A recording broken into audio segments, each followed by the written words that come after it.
Elena Carter spent 3 years perfecting the art of disappearing inside her own marriage.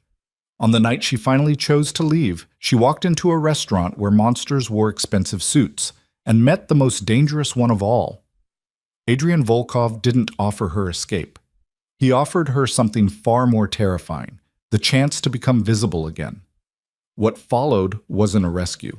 It was a reckoning, a secret pregnancy, a husband's ultimatum, and a choice that would drag her from Brooklyn's shadows into a world where protection meant blood and love meant war. If you're watching from your city right now, drop a comment below and tell me where this story is reaching you. Hit that like button, and let's see how far Elena's journey travels across the world. The penthouse smelled like money and loneliness. Elena Carter stood at the floor-to-ceiling windows overlooking Manhattan, her reflection ghosting against the city lights 23 stories below. The Cartier watch on her wrist, an anniversary gift from a husband who couldn't remember her coffee order, read 11:47 p.m.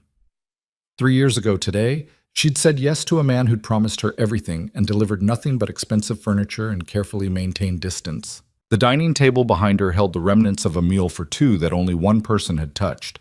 Filet mignon gone cold. Wine that had stopped breathing hours ago.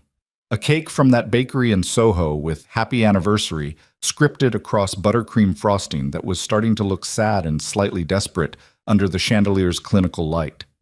Her phone sat silent on the marble countertop. No text, no call, no explanation. Just like last year, and the year before that. Elena pressed her palm against the window, feeling the cold seep through the glass. From up here, the people below looked like ants, small, insignificant, easily crushed. She wondered if that's how Marcus saw her, if he saw her at all. Her other hand drifted to her stomach, flat beneath the midnight blue dress she'd bought specifically for tonight. The dress he wouldn't see. The secret he didn't know she was carrying, 6 weeks. That's how long she'd been walking around with this knowledge burning a hole through her chest. 6 weeks of morning sickness she hid in guest bathrooms. 6 weeks of researching prenatal vitamins on her phone during lunch breaks at the consulting firm where she analyzed market trends and pretended her personal life wasn't a disaster. 6 weeks of trying to find the right moment to tell her husband they were going to be parents. Except there was never a right moment with Marcus Carter. There were only interruptions, distractions, and the persistent feeling that she was constantly apologizing for existing in spaces he'd rather keep empty. The apartment fell silent around her. 5,200 square feet of designer minimalism that felt more like a showroom than a home. Everything carefully curated by Marcus's interior designer, a woman named Sienna, who'd looked at Elena exactly once during the entire consultation process and clearly found her unremarkable. The furniture was mid-century modern. The art was important. The whole place screamed successful and meant absolutely nothing. Elena had tried to add warmth, a throw blanket her mother had made, photographs in frames, a bookshelf with actual books instead of decorative objects.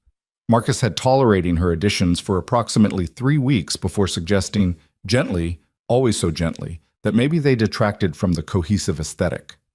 The blanket disappeared into a closet. The photographs found their way to her office at work. The books got relegated to the guest room nobody ever used. She stopped trying after that. Her phone buzzed. Elena's heart jumped before she could stop it. That pathetic spike of hope that maybe, this time, he'd remembered. That maybe he was calling to apologize, to explain, to acknowledge that 3 years of marriage meant something more than a date on a calendar he never checked. The screen lit up with a text from Vanessa, her only real friend at Sterling and Associates. Still waiting? Elena stared at the message. Vanessa had warned her, told her to make other plans for tonight, to stop setting herself up for disappointment. But Elena had convinced herself this anniversary would be different, that Marcus would remember, that the pattern would break. She typed back. He's working late. 3 dots appeared immediately. Disappeared, appeared again. Elena, come on. I know, Elena replied. I'm fine. You're not fine. Nobody waits alone on their anniversary and calls it fine. Elena set the phone down before Vanessa could press further. She wasn't ready for the conversation that would follow, the one where her friend would tell her what she already knew but couldn't quite bring herself to admit, that Marcus hadn't forgotten, that he simply didn't care, that somewhere along the way she'd become so small and quiet and accommodating that he'd stopped noticing when she was there at all. The pregnancy test was still in her purse. She'd taken it 3 days ago in the bathroom at work, hands shaking so hard she could barely hold the stick steady. 2 pink lines, clear as daylight. Undeniable. She'd driven to 4 different drugstores that afternoon, taking a test at each one. All positive. All screaming the same truth into the silence of public restroom stalls that smelled like industrial cleaner and other people's emergencies. A baby. Elena had always wanted children, had spent years imagining what kind of mother she'd be, what her kids would look like, whether they'd inherit her dark hair or have Marcus's sharp features. She'd pictured Sunday mornings and tiny shoes and all the messy, beautiful chaos that came with building a family. But that fantasy had required a partner who was present, who cared, who looked at her like she mattered. Marcus looked at her like she was a fixture, something that came with the apartment, maintained but not cherished, there when needed, invisible when not. And now she was supposed to bring a child into this? Raise a baby in this cold, perfect apartment with a father who worked 16-hour days and couldn't remember to come home for dinner? Who scheduled their intimacy like business meetings and treated affection like a quarterly review he was too busy to attend? Elena's chest tightened. The city blurred beyond the window as tears finally came, hot and furious and 3 years overdue. She grabbed her purse and walked out. No note, no explanation. Marcus wouldn't notice anyway.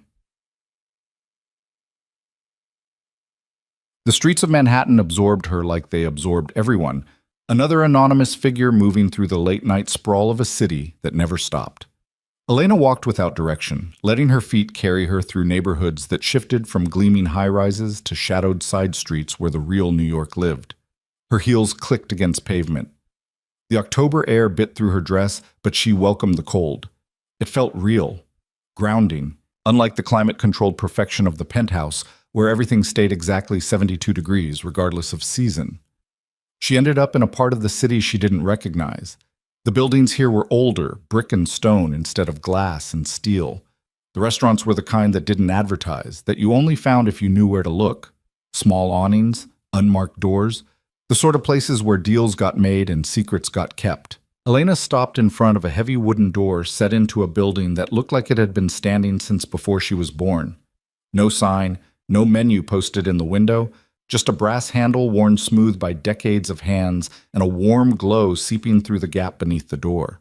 She should keep walking, go back to the apartment, wait for Marcus like a good wife. Instead, she pushed the door open and stepped inside. The restaurant was small, intimate, the kind of space that held maybe 15 tables, all of them occupied by people who looked like they belonged to a world Elena had only glimpsed in movies. Men in suits that cost more than her monthly salary. Women wearing jewelry that could fund a small country. The air thick with cigar smoke and expensive cologne, and the particular silence that came when everyone in a room was conducting business they didn't want recorded. Every head turned when she entered. Elena froze. Her dress, the one she'd thought looked elegant under the penthouse lights, suddenly felt cheap. Wrong. Her makeup, carefully applied hours ago, probably showed the tracks of her tears. Her hair, pinned up in what she'd hoped was sophisticated, was definitely falling apart. She didn't belong here. A man appeared at her elbow. Not a waiter. Something else. Security, maybe. Built like a wall and wearing a suit that barely contained him. "Private event," he said. His voice was polite. His eyes were not. "I'm sorry." Elena took a step back. "I didn't know. I'll just let her stay." The voice came from the back of the room, deep, accented in a way Elena couldn't quite place. Russian, maybe. Or Ukrainian, the kind of voice that didn't ask. It stated. The wall of a man stepped aside immediately. Elena's eyes tracked across the restaurant to find the speaker. He sat alone at a corner table separated from the others by shadow and distance, and something else. An invisible boundary that everyone else in the room seemed to respect. Even the smoke didn't drift his direction. He was younger than she expected, maybe mid-30s. Dark hair, dark eyes, features that looked carved rather than born.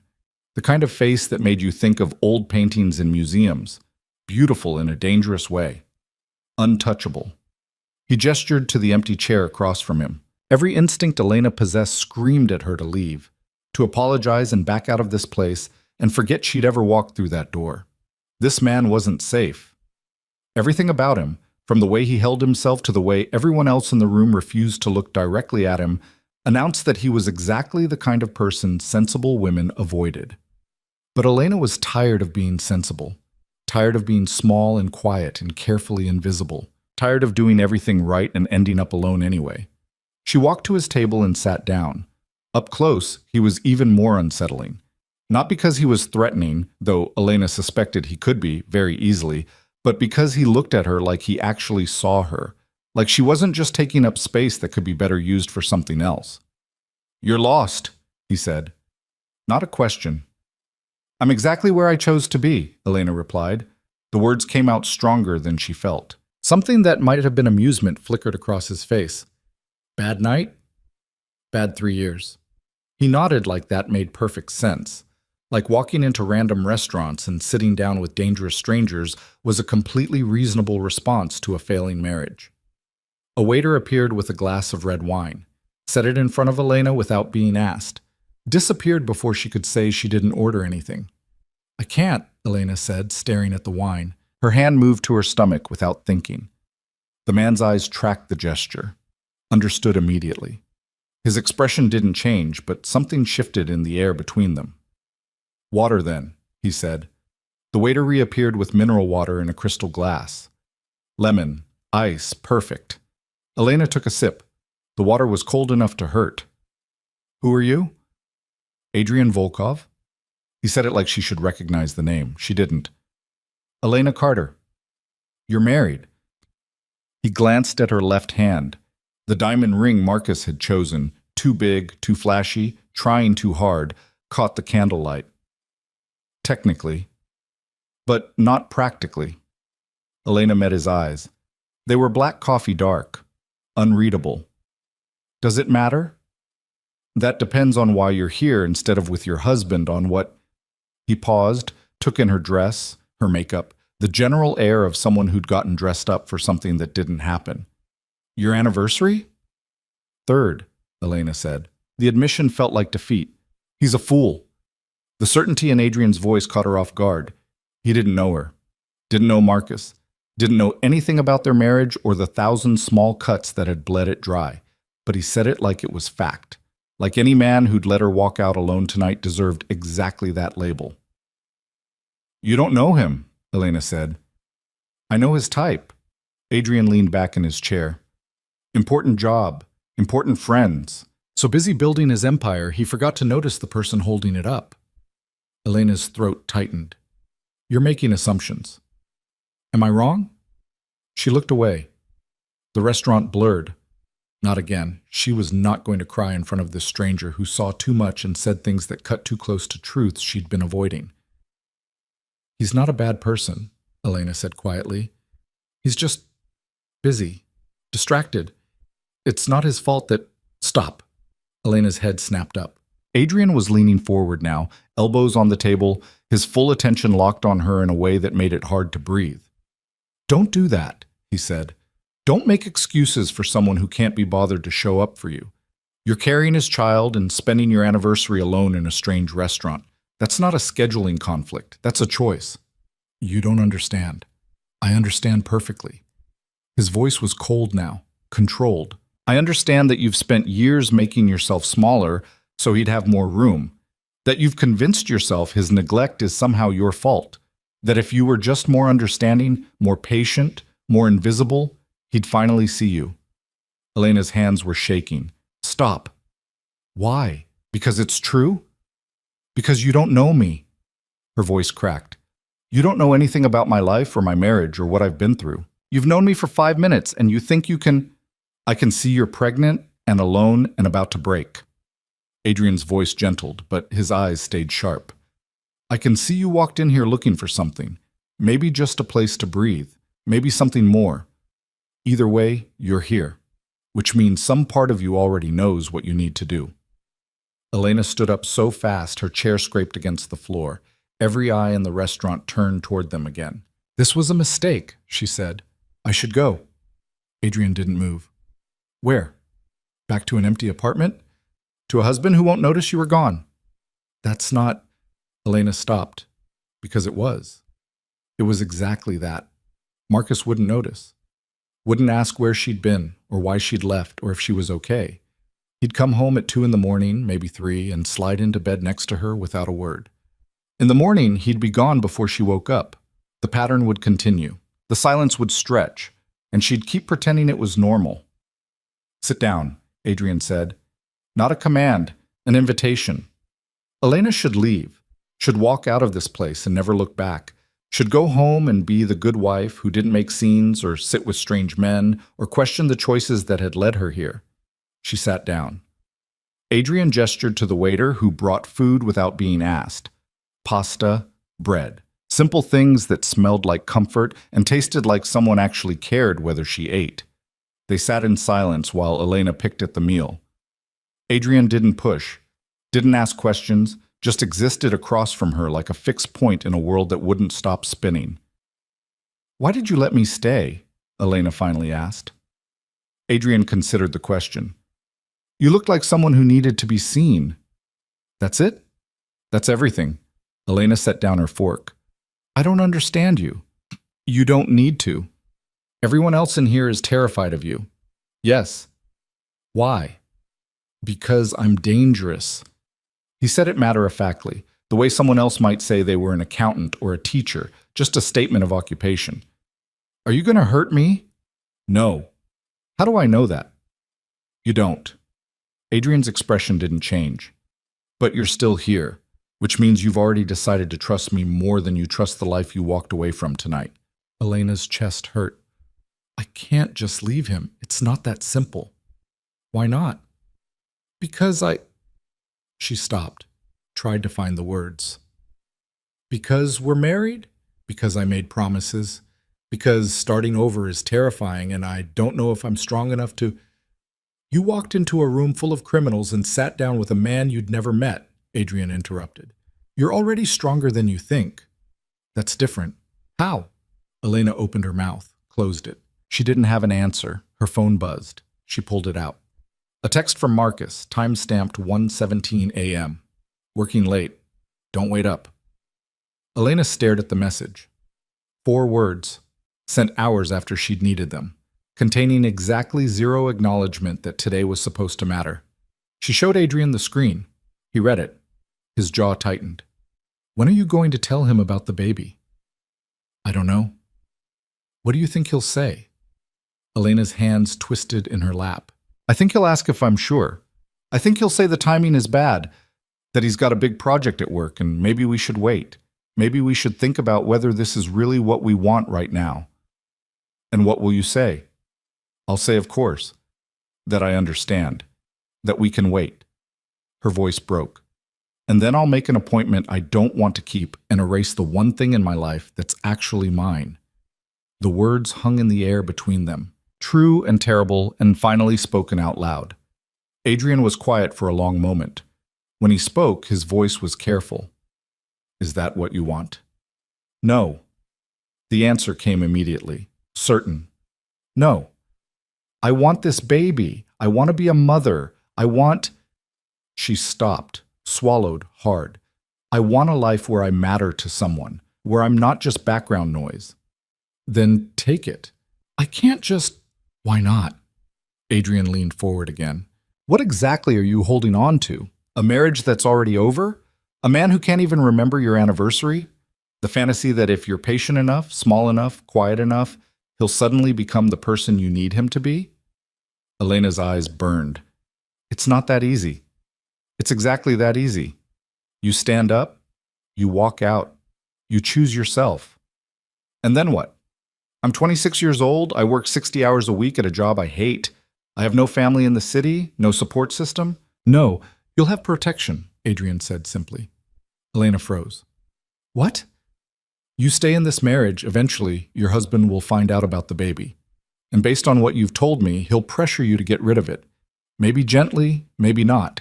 But he'll push until you break or he gets his way." Adrian's voice was flat, factual. "You leave. You'll need somewhere safe to go while you figure out what comes next." "And you're offering that?" Elena couldn't keep the disbelief out of her voice. "Why? You don't know me. You don't owe me anything. Why would you possibly? Because I've seen what happens when women stay in situations that are slowly killing them. Something dark flickered across Adrian's face. Old pain, ancient rage. I've watched someone I cared about disappear piece by piece into a marriage that destroyed her. I won't watch it happen again. Elena's breath caught. Who was she? Someone who deserved better.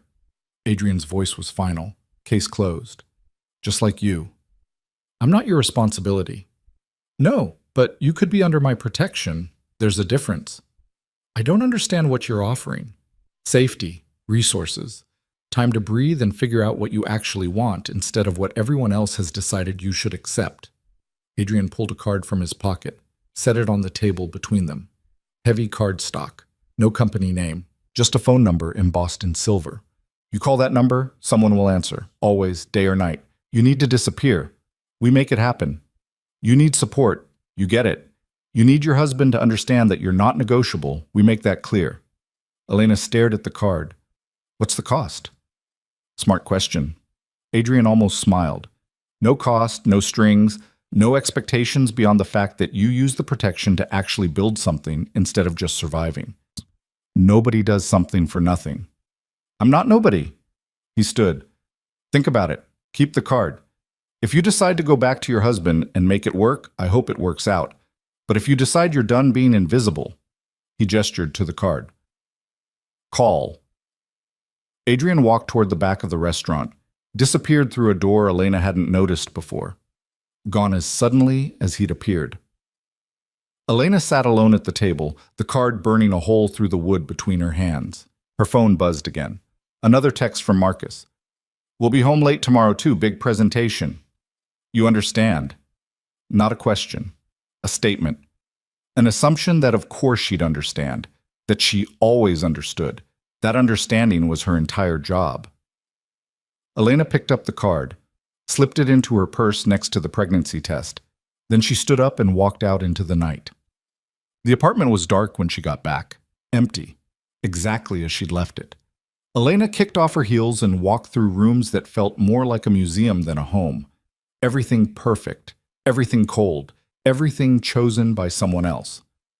She found herself in the guest room, the one where her books had ended up, the one Marcus never entered because it didn't fit his aesthetic. Elena pulled out her phone and pulled up her photos.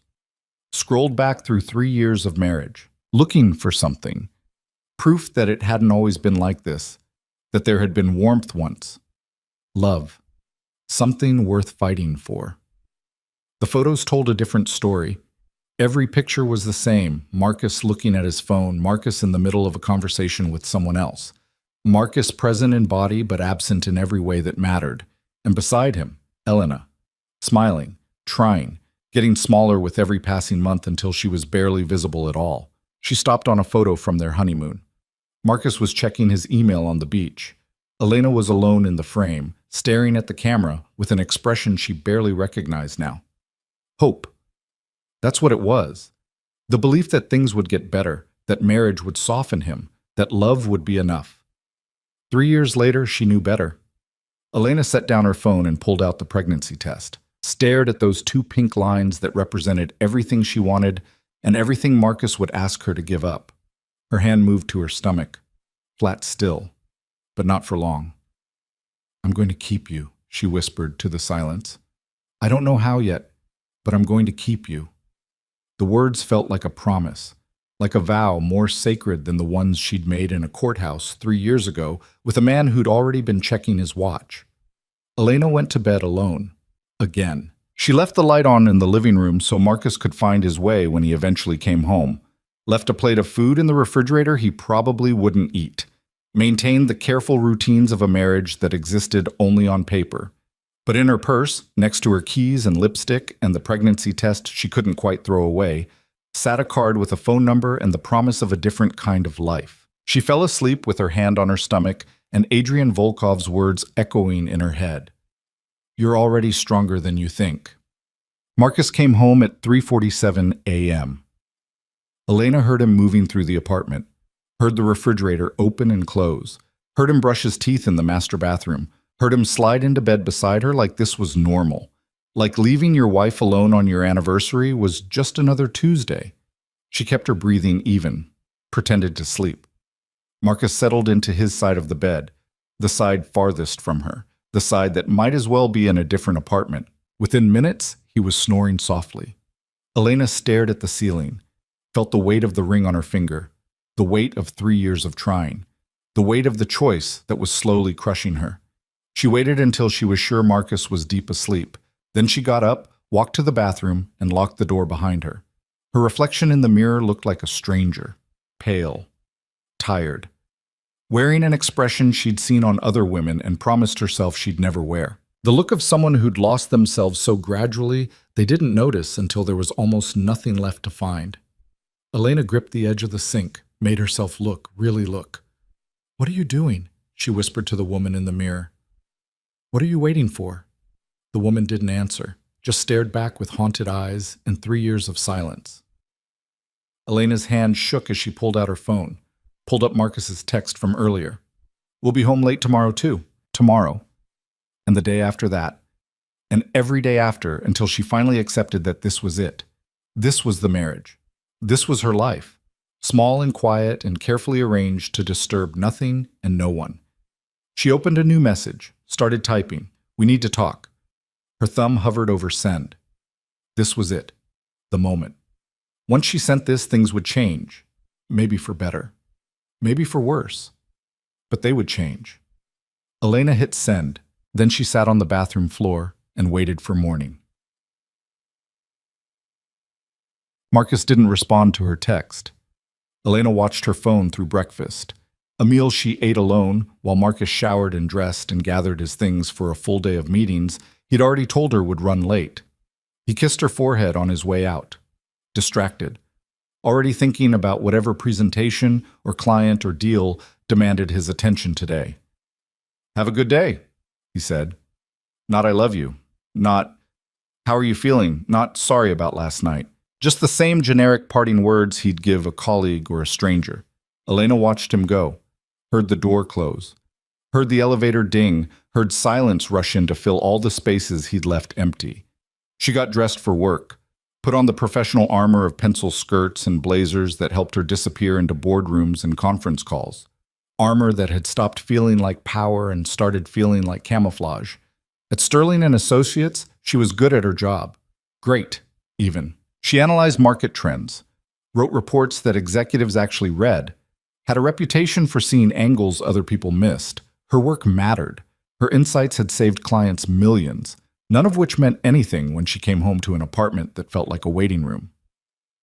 Vanessa caught her in the break room around 10. "You look terrible," Vanessa said. No preamble, just honest concern from the one person at the firm who treated her like a human instead of a resource. "Thanks." Elena poured coffee she wasn't supposed to drink. Decaf, tasteless, safe for the pregnancy Marcus didn't know about. "He didn't show, did he?" Elena stared into her mug. "He was working." "Elena, I don't want to talk about it." Vanessa was quiet for a moment. Then, "What are you going to do?" "About what?" "About the fact that you're married to a man who treats you like an afterthought." Vanessa's voice was gentle, careful. "About the baby you're carrying that you're too scared to tell him about because you know exactly what he'll say." Elena's head snapped up. "How did you? You stopped drinking coffee 3 weeks ago. You've been eating crackers at your desk. You disappeared into the bathroom twice yesterday looking green." Vanessa crossed her arms. "I'm your friend. I notice things."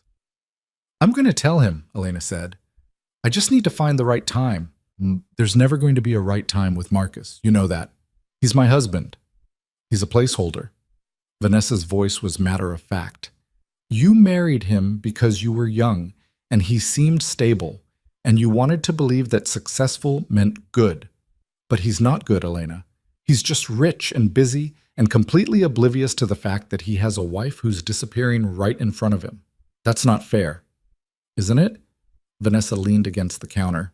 "When's the last time he asked about your day, your work, your life?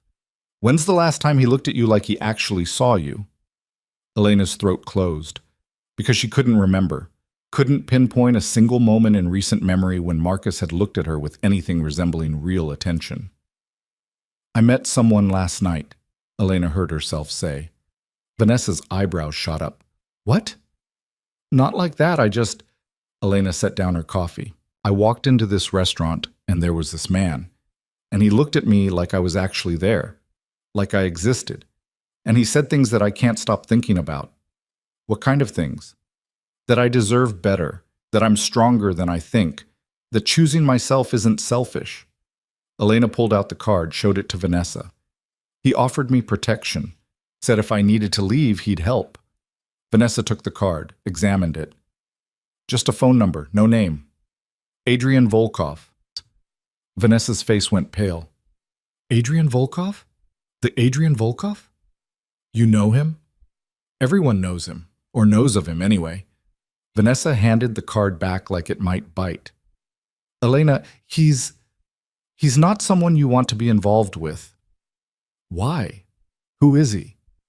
"He runs half the underground in this city. Import/export business that everyone knows is a front for things nobody talks about." Vanessa lowered her voice.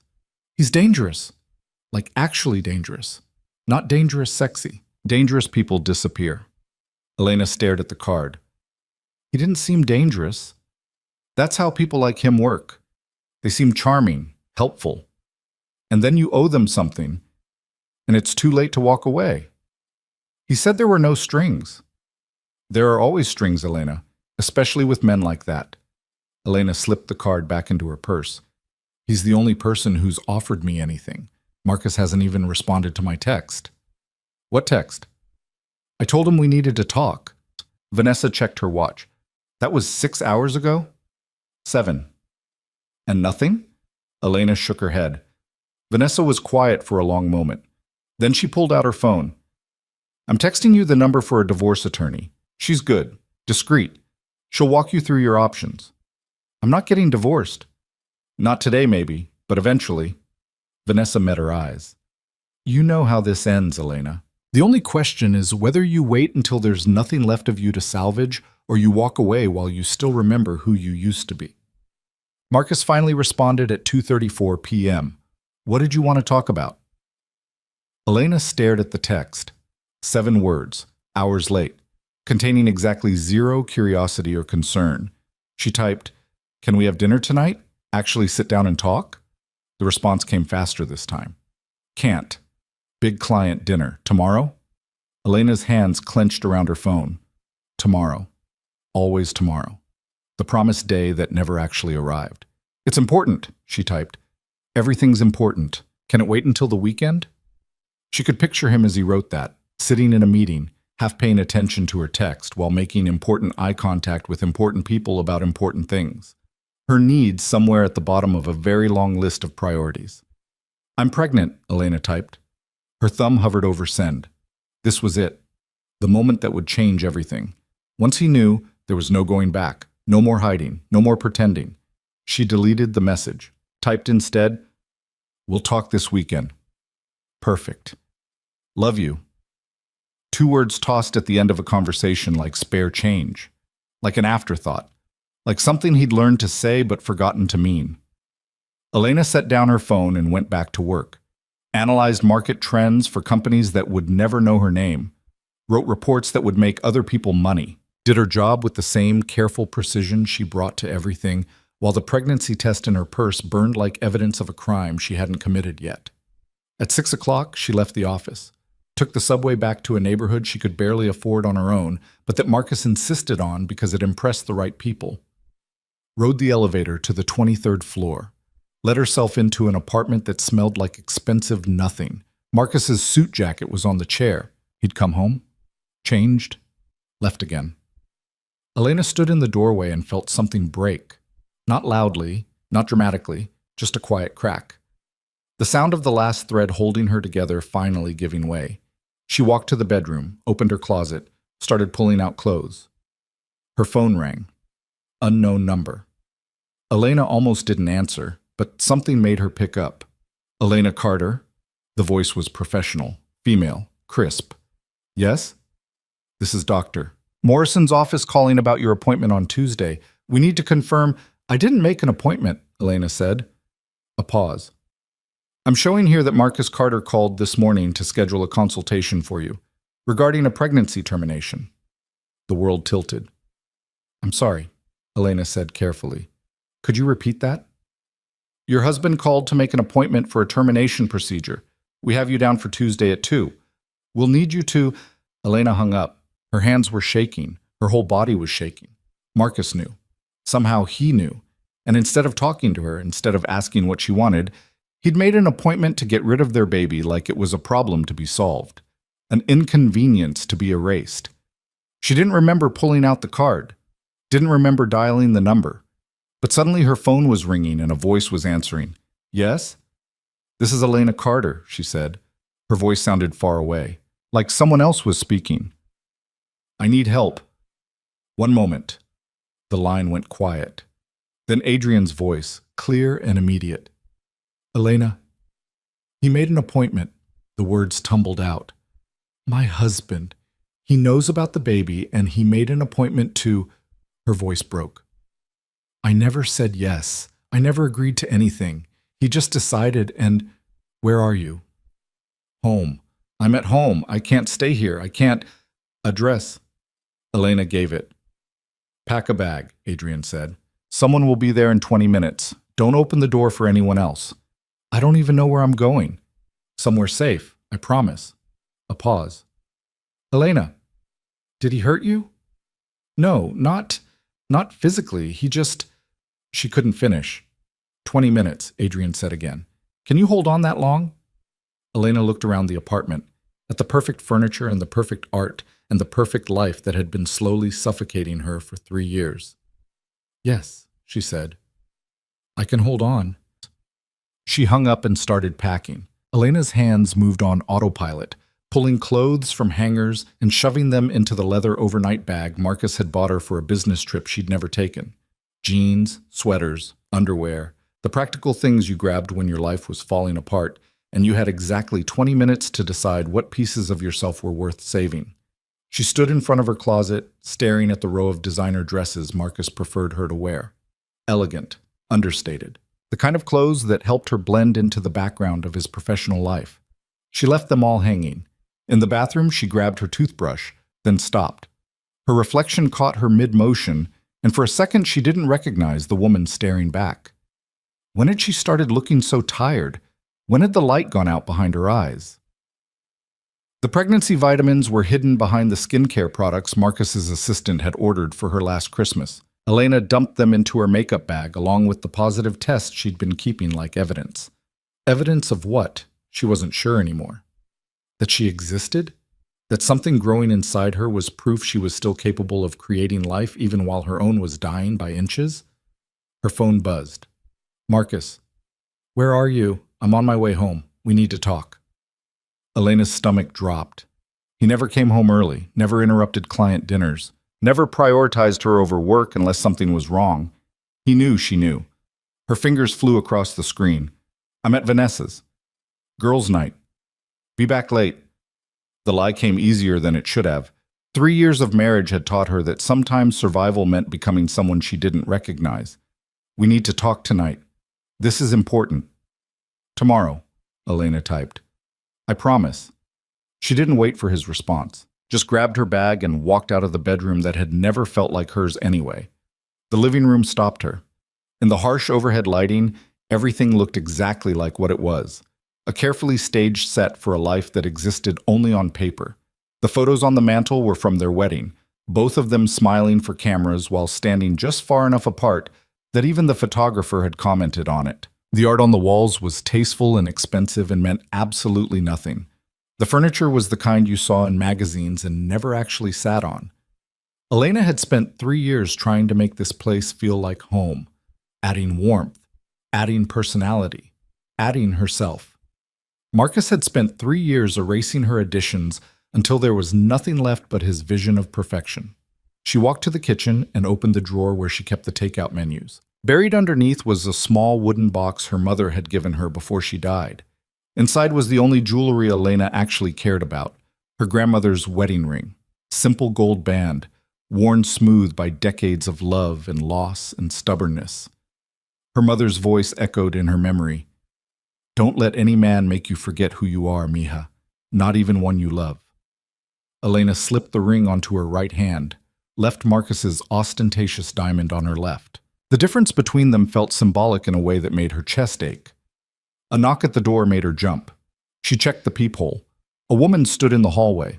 Late 20s, maybe. Dark suit, the kind of neutral expression that came from years of practice. Behind her, barely visible, was the bulk of a man who looked like he ate problems for breakfast. Elena opened the door. Mrs. Carter? The woman's voice was professional, controlled. I'm here for Mr. Volkov. I didn't think you'd actually come, Elena admitted. Mr. Volkov's word is absolute. She gestured to the bag. Is that everything? I don't even know where I'm going. Somewhere safe. That's all you need to know right now.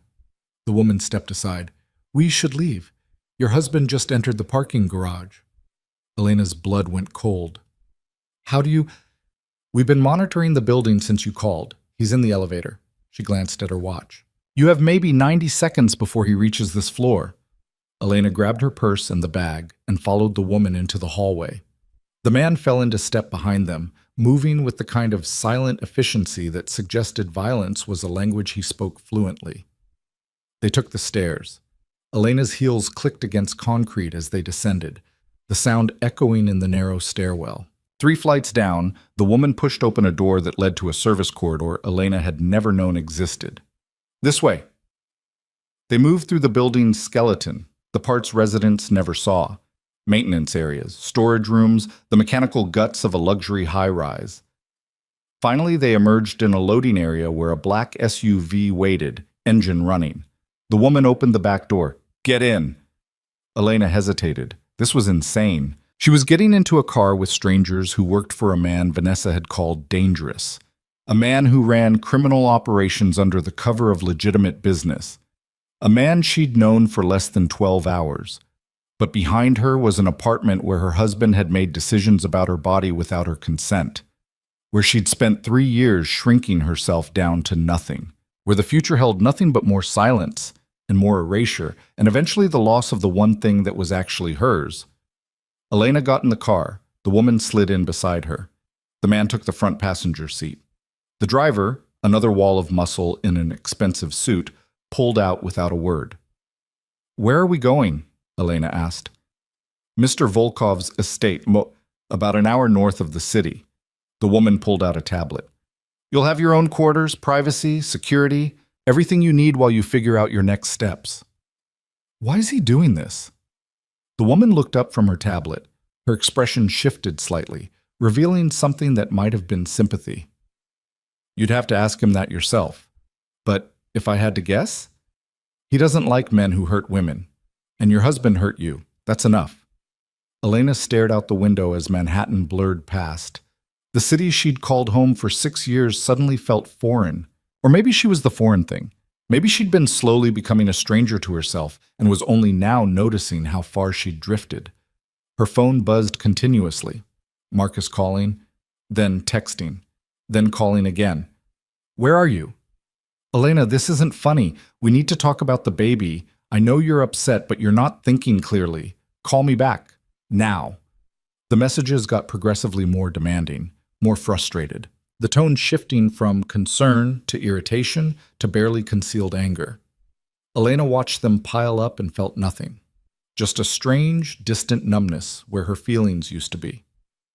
You should turn that off, the woman said quietly. They can track you through it. They? Your husband, his lawyers.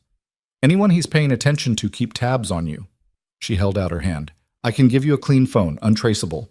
You keep your number but route it through our security. Elena handed over her phone, watched the woman do something technical with cables and tablets. Within minutes, she had a new device that looked identical to her old one, but felt like a lifeline to a different existence. Anyone you trust? The woman asked. Someone you want to be able to reach you?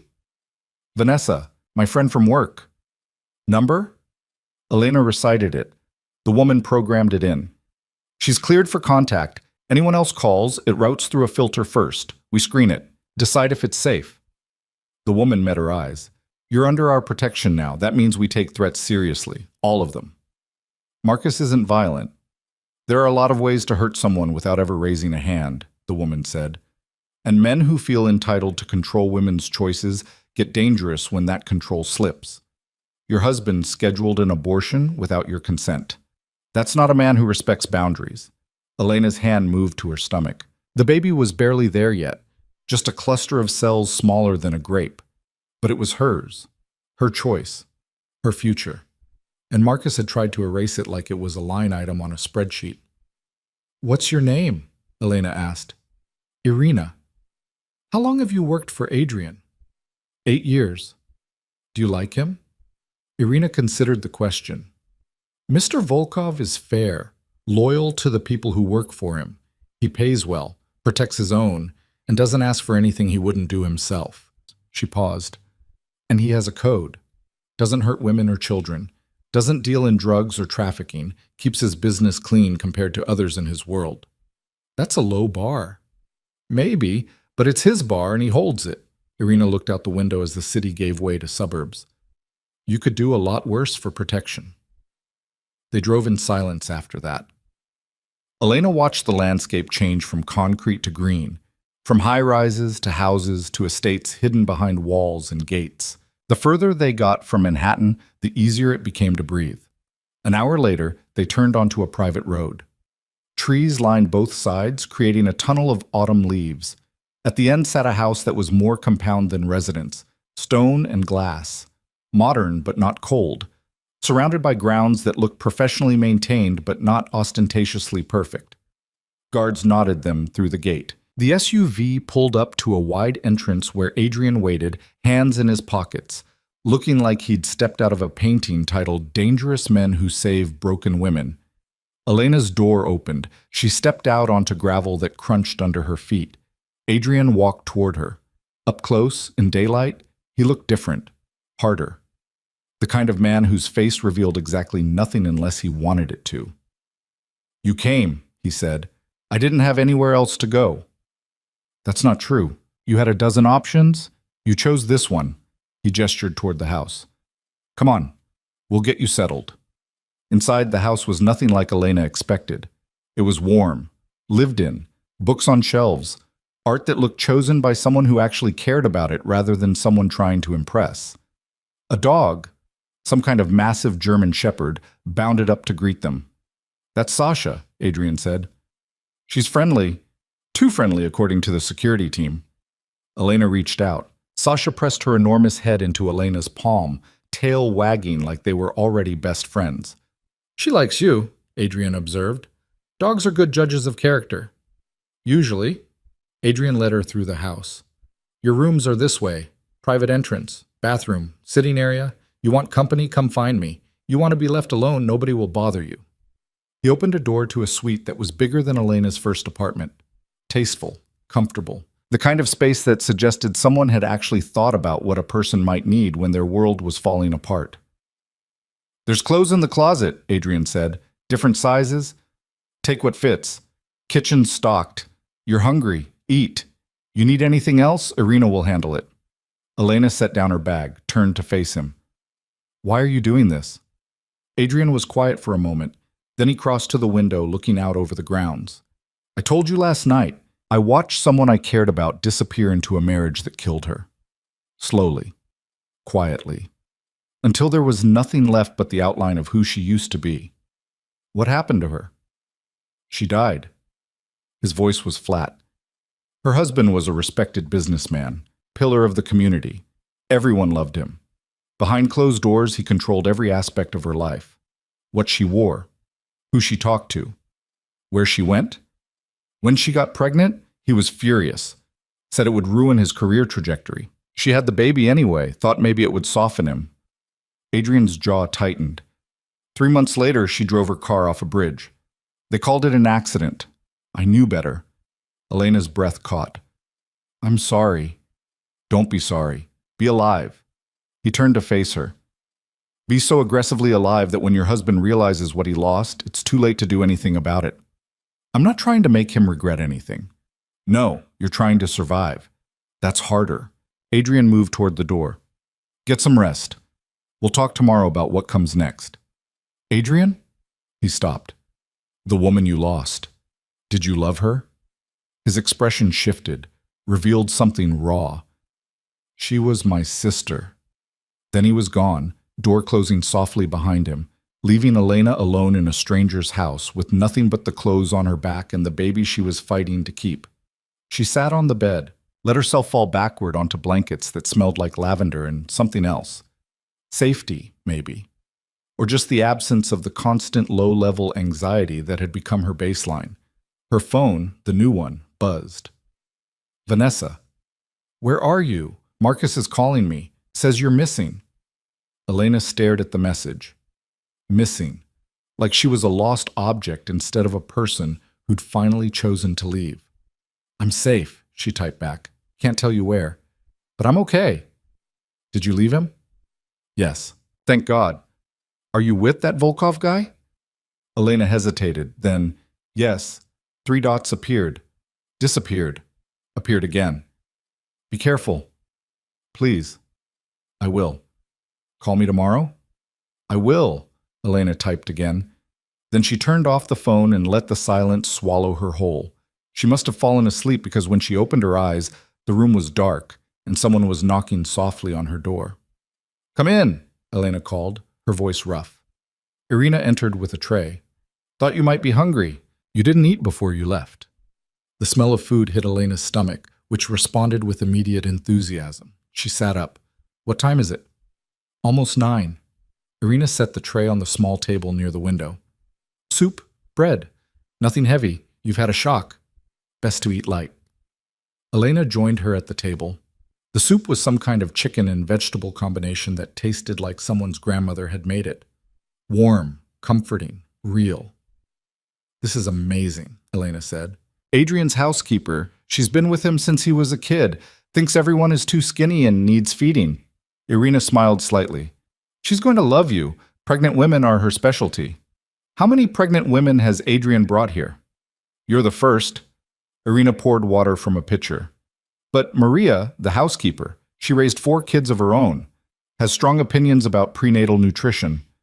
Elena ate in silence for a moment. Then, can I ask you something? Sure. What does Adrian actually do? I know Vanessa said he runs some kind of import-export business, but he runs a legitimate shipping company, Irina said carefully. Very successful. International contracts.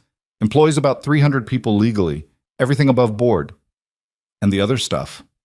Irina met her eyes. What other stuff? The part that makes everyone afraid of him. Mr. Volkov has connections, resources. People owe him favors. He owes others. That's how business works at a certain level. She paused. Does it matter? You're here because your husband violated your trust and your body autonomy. Adrian offered you protection. Whether he's a saint or a sinner doesn't change the fact that you needed help, and he provided it. It matters if I'm trading one controlling man for another. Adrian isn't your husband. He's not trying to control you. He's trying to give you space to breathe while you figure out your next move. Irina stood. But if you want my advice, don't waste energy worrying about Adrian's moral complexity. Worry about getting yourself somewhere stable. The rest will sort itself out. After Irina left, Elena finished eating. Then she showered in a bathroom that had actual water pressure and toiletries that smelled like eucalyptus instead of the designer nonsense Marcus's assistant ordered. She put on one of the oversized sweaters from the closet, soft, worn, comfortable, and stood in front of the mirror. For the first time in 3 years, she looked like herself. The next morning, Elena woke to sunlight and the sound of birds. For a disoriented moment, she forgot where she was. Then memory crashed back. Marcus. The appointment. The escape. Adrian. She checked her phone. 17 missed calls from Marcus.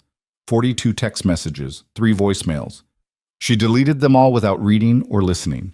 There was one new message from a number she didn't recognize. Breakfast is at 8 if you want company. Kitchen is downstairs. First door on your right. Elena looked at the clock. 7:45. She got dressed in jeans and a sweater, both from the mystery closet that somehow had her exact size. Brushed her teeth, pulled her hair into something resembling order. Then she went downstairs. The kitchen was massive. Professional-grade appliances, an island that could seat 8, windows overlooking gardens that looked like someone actually gave a damn about them. And at the stove, wearing jeans and a black t-shirt, was Adrian Volkov making eggs. "You cook?" Elena said from the doorway. Adrian looked up. "Someone has to. Maria's off on Thursdays." He gestured to the island. "Sit. How do you like your eggs?" "Scrambled, but I can—" "Sit," he said again. Not unkind, just definitive. Elena sat, watched him move around the kitchen with the easy confidence of someone who'd spent time there. It was strange seeing him like this. Domestic. Normal. Not the dangerous man from the restaurant or the protector who'd sent people to extract her from her marriage. Just a guy making breakfast. "Sleep okay?" he asked.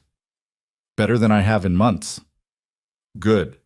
He plated eggs and toast, set it in front of her. "You need to eat. For the baby." Elena stared at the food. "How did you know what size clothes I'd need?" "Irina's good at details." "That's not creepy at all." Adrian almost smiled. "You want privacy or you want protection? Can't have both." "What if I want neither?" "Then you wouldn't be here." He poured coffee for himself. Herbal tea for her, set it down without being asked. "Your husband's been calling everyone, your work, your friends." He filed a missing persons report. Elena's fork stopped halfway to her mouth. "He what?" "Called the police last night. Said you left without explanation and he's worried about your mental state." Adrian's voice was carefully neutral. "Mentioned you might be pregnant and emotionally unstable." "That son of a—" "Police showed up at Vanessa's apartment at midnight. She covered for you, said you seemed fine, that you'd mentioned needing space, that she wasn't concerned." He sipped his coffee. "But Marcus is pushing. He's got lawyers involved, money involved. He's making noise." Elena set down her fork, appetite gone. "What do I do?" "Depends. What do you want?" "I want him to leave me alone. I want to keep my baby. I want—" Her voice cracked. "I want a life that's actually mine." "Then we make that happen."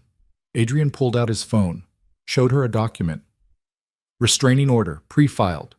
We submit this. Marcus has to stay away from you. Can't call, can't text, can't show up at your work." "On what grounds?" "Emotional abuse, reproductive coercion, making medical decisions without your consent." Adrian scrolled through the document. "It's all there.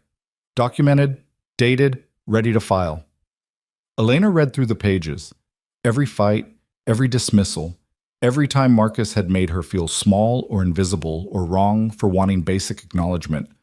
All of it written down in legal language that made it feel real instead of just her being too sensitive. "How did you—" "I have people who are very good at their jobs." Adrian set down his phone. "But this is your choice. You want to file it, we file. You want to try talking to him first, we arrange that. You want to disappear completely and start over somewhere new, we can make that happen too. This is your life, Elena. Not his, not mine, yours." Elena looked at the document, at the evidence of 3 years of slow suffocation laid out in 12-point font. "If I file this, he'll be furious." "Probably. He'll fight back. He has money, connections.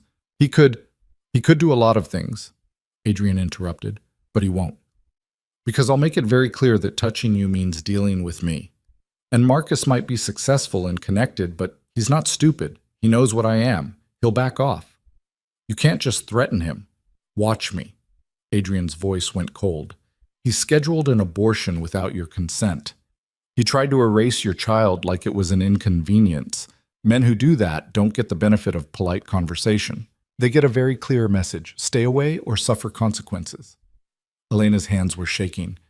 "I don't want anyone hurt." "Nobody's getting hurt, just educated." He softened slightly.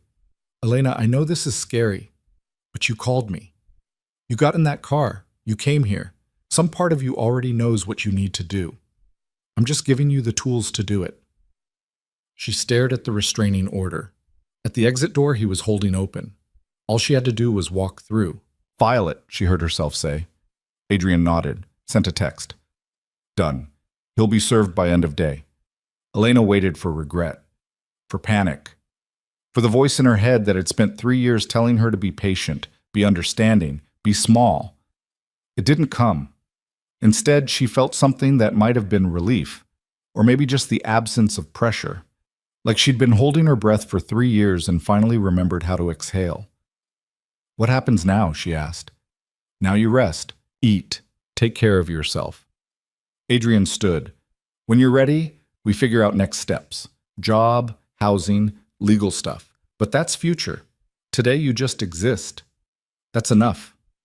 Elena looked out the window at the gardens, at the morning light turning everything gold, at a world that suddenly felt bigger than the cage she'd been living in. "Thank you," she said quietly. Adrian paused in the doorway. "Don't thank me yet. Wait until you see what your husband does when he gets that restraining order. Then decide if I'm worth thanking." He left her alone in the kitchen with half-eaten eggs and the first real choice she'd made in years sitting in her stomach like a stone. Her phone buzzed. "Vanessa." Police came back, asking more questions. "What should I tell them?" Elena typed, "Tell them the truth. I left my husband. I'm safe. I'm not coming back. They want to know where you are. Tell them you don't know." A pause, then, "Are you sure about this?" Elena looked around Adrian's kitchen, at the evidence of a life built on choices and consequences and refusing to apologize for taking up space. "Yes," she typed. "I'm sure." She turned off her phone and went back upstairs. Lay down on the bed that smelled like lavender and safety, put her hand on her stomach where her baby was growing cell by cell. "We're going to be okay," she whispered. "I promise. We're going to be okay." And for the first time in 3 years, Elena actually believed it. The restraining order hit Marcus at his office at 3:47 p.m. Elena knew because Irina told her, standing in the doorway of the sunroom where Elena had spent the afternoon pretending to read while actually just staring at the same page for 2 hours. "He's been served," Irina said. His assistant tried to refuse the papers. Process server was persistent. Elena set down the book she wasn't reading. "How do you know all this?" "We have eyes everywhere that matter." Irina crossed her arms. He called his lawyer immediately. "They're in emergency session now. Expect him to violate the order within 24 hours. "You think he'll come here?" "No. He doesn't know where here is, but he'll find other ways to make contact." Irina's expression was unreadable. Men like your husband don't accept being told no, especially not by women they think they own. I was his wife, not his property. Try telling him that. Elena stood and walked to the window. The garden stretched out below, meticulously maintained, peaceful in a way that felt almost aggressive. Like Adrian had decided chaos wasn't allowed on his property, and nature had simply agreed. "What do I do now?" Elena asked. "Now? You exist. You eat. You take the prenatal vitamins Maria's been leaving on your nightstand." Irina moved closer. "You stop acting like you're waiting for permission to take up space. I don't. You do. You apologize every time you walk into a room. You ask if it's okay to eat food from the kitchen. Yesterday you thanked me 3 times for doing laundry. That's literally my job." Irina's voice wasn't unkind, just factual. "Whatever your husband did to you, it made you think existing was an imposition. It's not. You're allowed to be here. You're allowed to need things. Get used to it." She left before Elena could formulate a response. The rest of the afternoon crept by with the particular slowness that came from having nothing to do but think. Elena tried reading again, gave up, tried watching television, found nothing that could hold her attention, ended up in the kitchen where Maria, a woman in her 60s with kind eyes and hands that looked like they'd seen decades of hard work, was preparing dinner. "You need something?" Maria asked in accented English. "I was just—" Elena stopped, took a breath. "Can I help?" Maria looked her over. "You know how to cook?" "A little. My mom taught me some things before she died." "Okay, you chop vegetables." Maria pointed to a cutting board and a pile of produce. "Small pieces, for soup." Elena washed her hands and started chopping. The rhythm was soothing, mindless, the kind of task that let her brain quiet down for the first time in days. "How long you been here?" Maria asked, working on something that involved a lot of butter and garlic. 2 days. "You running from someone bad?"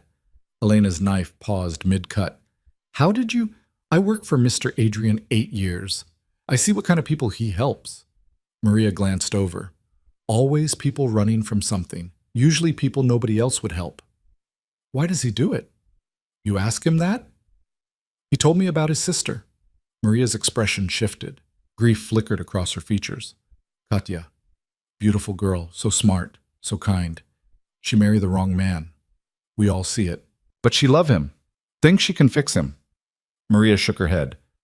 Nobody can fix a man who don't want fixing. What happened? What always happens. He control her, make her small. When she get pregnant, he furious. Say baby ruin everything. She have the baby anyway. Little girl, 3 months old when Katya drive off that bridge. Elena's hands stilled. Adrian said it wasn't an accident. It wasn't. Police say yes, accident, ice on road. But Katya grow up here. She know how to drive in ice. She know that road. Maria's voice went hard. Her husband kill her. Maybe not with his hands, but he kill her sure as if he push her off himself. What happened to the baby? She with family now, safe, away from that man. Maria pointed at the vegetables. Keep cutting. Soup don't make itself. They worked in silence for a while. Then Maria said, Mr. Adrian, he don't forget. Every woman he help, he see his sister. He can't save Katya, but he save who he can. That's a lot of guilt to carry, Elena said quietly. Is not guilt, is purpose. Maria tasted the sauce she was making, added salt. Everybody need purpose. His just happened to be making sure women like you don't end up like women like Katya. Elena thought about that while she finished chopping, about Adrian carrying his sister's death like a weight he refused to put down, about how that grief had turned into something active instead of just destructive, about what it meant to build a life around making sure history didn't repeat. Dinner was quiet. Just Elena, Adrian, and Irina at a table that could seat 12. The food was incredible. Maria's soup, fresh bread, some kind of roasted chicken that fell apart at the touch of a fork. Elena ate more than she had in weeks, her appetite finally returning now that she wasn't living in a constant state of low-level anxiety. You look better, Adrian observed. I feel better, which is weird considering I just blew up my entire life. Your life was already blown up. You just finally noticed. He poured wine for himself and Irina. Water for Elena. Your husband tried calling here. Elena's fork stopped. How did he get this number? He didn't. He called my office, demanded to speak to me. My assistant told him I wasn't available. What did he say? That he knows you're here, that he wants his wife back, that he'll make things very difficult if I don't cooperate. Adrian's expression was neutral. I told my assistant to tell him I'd call back. I won't, but he doesn't need to know that yet. He's going to keep pushing. Let him. Adrian cut into his chicken. He can push all he wants. Doesn't mean he gets what he wants. You don't know Marcus. He's successful, connected, used to getting his way. Adrian looked up. I know exactly what he is. I've dealt with 100 men just like him. They're all the same, big in their little worlds, convinced their money and their connections make them untouchable. Then they run into someone who doesn't care about any of that, and they fall apart. You think he'll just give up? Eventually, when he realizes the cost of fighting is higher than the cost of letting go. Adrian set down his fork. But first he'll make noise, threaten, try to leverage whatever power he thinks he has. That's fine. Let him waste his energy. Meanwhile, you focus on building something new. I don't even know where to start. Start by deciding what you actually want. Not what your husband wanted for you, not what you think you're supposed to want. What you want. He leaned back. You want to go back to your job? We can arrange security. You want a different job? I have connections. You want to disappear completely and start over somewhere new? That's an option too. But you need to figure out what your life looks like without him in it. Elena stared at her plate. I want to keep my baby. That's the only thing I'm sure about. Okay, that's a start. Adrian glanced at Irina. Set up an appointment with Dr. Chen, full prenatal workup. Make sure everything's progressing normally. Already done, Irina said. Monday morning, 10 a.m. I can't afford... You're under my protection, Adrian interrupted. That includes medical care. Don't argue about it. Elena wanted to argue anyway, but the truth was she couldn't afford a doctor. Not without insurance from the job she'd stopped going to. not without access to the bank account Marcus controlled. She was completely dependent on Adrian's generosity, and that fact sat in her stomach like lead. "I need to work," she said. "I can't just live here indefinitely. That's not... I need to be able to take care of myself." "You will. When you're ready." Adrian stood, collecting plates. "Right now, you're 8 weeks pregnant, emotionally exhausted, and running on fumes. Give yourself time to breathe before you start building the rest of your life." He carried dishes to the kitchen. Irina followed. Elena sat alone at the table, feeling like a charity case and hating it. Her phone buzzed. She turned it back on after dinner, a decision she was already regretting. Unknown number. "I know where you are." Elena's blood went cold. She showed the text to Adrian when he returned. He read it, handed back the phone. "He's bluffing, trying to scare you into making contact." "How can you be sure?" "Because if he actually knew where you were, he'd already be here. Or he'd have sent police, or lawyers. He wouldn't waste time sending cryptic texts." Adrian took the phone, did something to the settings. "There. Blocked. He wants to talk to you. He can do it through lawyers." "What if he's not bluffing?" "Then we deal with it." Adrian's voice was calm, certain. "Elena, I've been doing this a long time. I know how men like your husband operate. They rely on fear and intimidation because actual power requires effort. They're not willing to invest. Marcus is used to people folding when he applies pressure. You're not folding. It's making him desperate. Desperate men make mistakes. I don't want anyone hurt because of me." "Nobody's getting hurt, I promise." He handed back her phone. "Go get some rest. Tomorrow we start figuring out your next steps." Elena went upstairs, but she didn't sleep. Just lay in bed staring at the ceiling, running through scenarios. Marcus showing up with police. Marcus somehow getting custody because he had money and she had nothing. Marcus convincing everyone she was unstable and taking her baby away before it was even born. The fears circled like sharks, each one sharper than the last.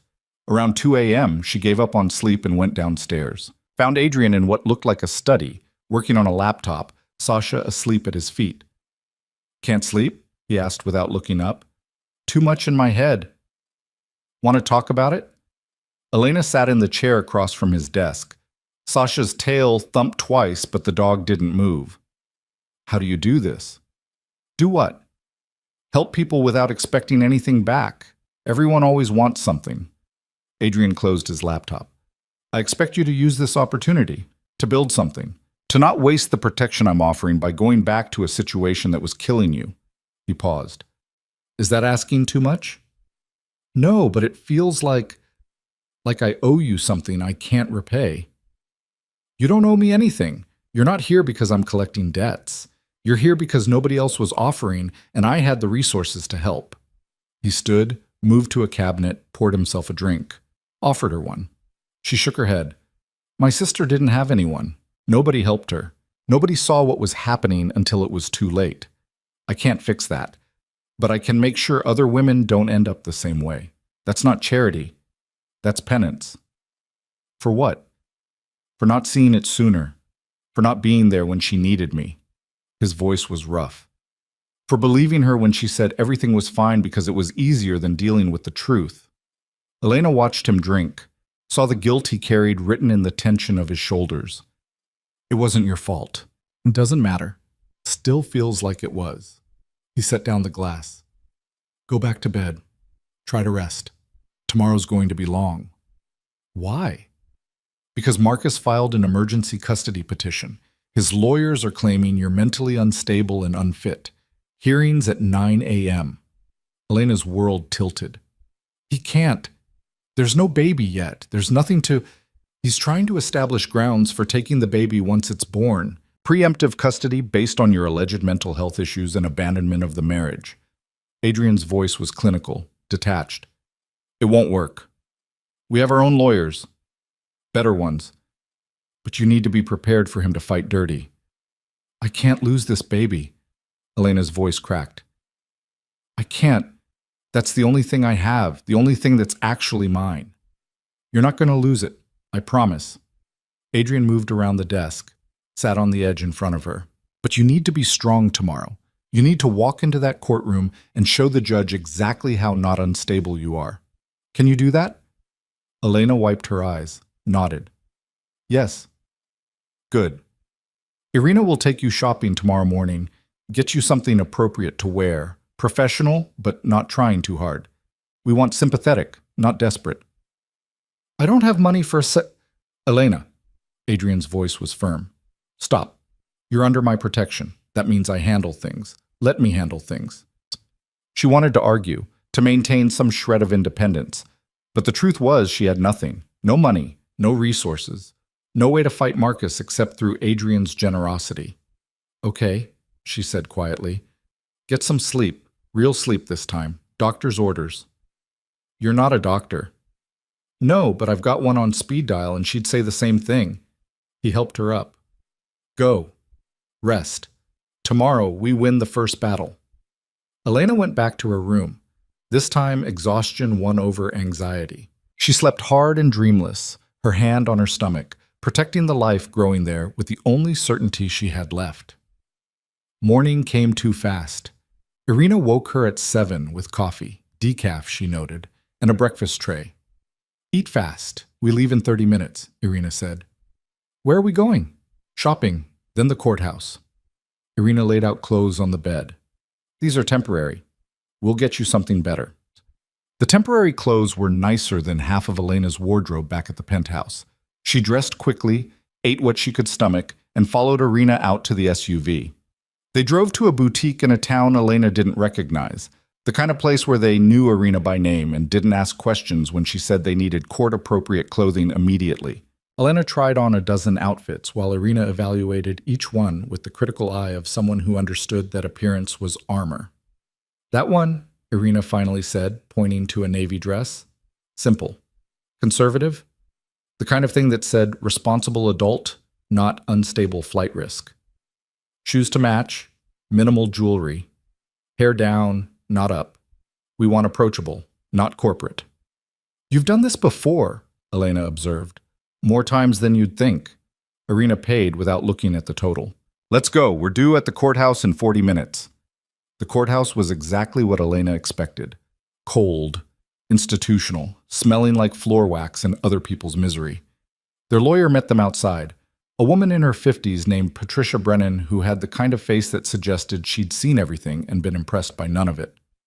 You must be Elena, Patricia said, shaking her hand. Don't look so terrified. We're going to win this. How can you be sure? Because your husband's petition is garbage. No medical evidence, no witnesses to instability, just his word that you left suddenly and must therefore be incompetent. Patricia guided them toward the courtroom. Judge Martinson is hearing the case. She's sharp, fair, doesn't tolerate nonsense. Marcus's lawyer is going to try emotional appeals. We're going to stick to facts.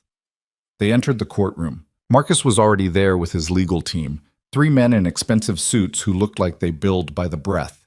He saw Elena and his expression shifted. Surprise. Then anger. Then something that might have been hurt but was probably just wounded pride. Elena sat down, kept her back straight, refused to look at him. The judge entered. Everyone stood, then sat. Then the lawyer started talking and Elena tried to follow, but all she could hear was her own heartbeat and the occasional phrase that cut through the noise. Mentally unstable. Abandoned the marriage without warning. Concerned for the welfare of the unborn child. History of emotional fragility. Each phrase felt like a knife, twisting facts into weapons. Taking the worst moments of her marriage and using them as evidence that she was unfit. The time she'd cried during a fight. The time she'd stayed in bed all weekend after a miscarriage, Marcus had barely acknowledged. The time she'd told him she felt invisible and he'd suggested therapy like it was her problem, not theirs. All of it presented as proof she was unstable instead of proof she'd been slowly breaking under the weight of his neglect. Then Patricia stood up. Your Honor, if I may. Her voice was crisp, professional. Mr. Carter's petition relies entirely on speculation and deliberate mischaracterization of normal emotional responses to a failing marriage. Mrs. Carter did not abandon anything. She left a situation where her husband scheduled a medical procedure without her consent. That's not instability. That's self-preservation. Marcus's lawyer objected. The judge overruled. Patricia continued. Furthermore, Mrs. Carter is currently under medical care, prenatal vitamins, regular checkups scheduled. She's employed, stable, and living in a safe environment. The only instability in this situation is Mr. Carter's attempt to control his wife's reproductive choices through legal intimidation. More objections, more overruling. The judge looked at Elena. Mrs. Carter, would you like to speak?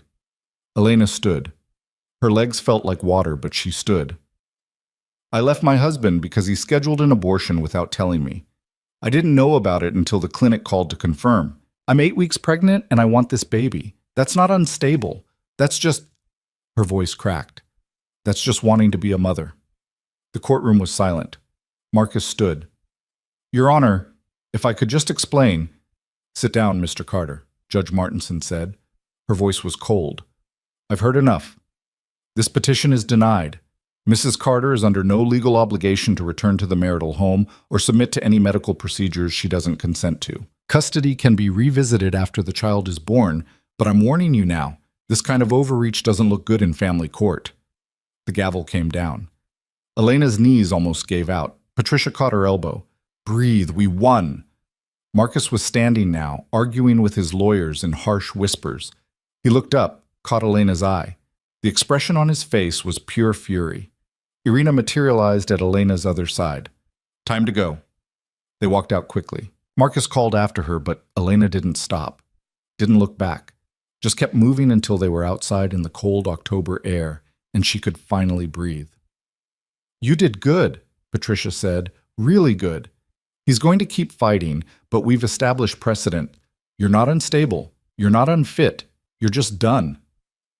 What happens now? Now he decides if he wants to keep wasting money on a fight he can't win. Patricia handed her a card.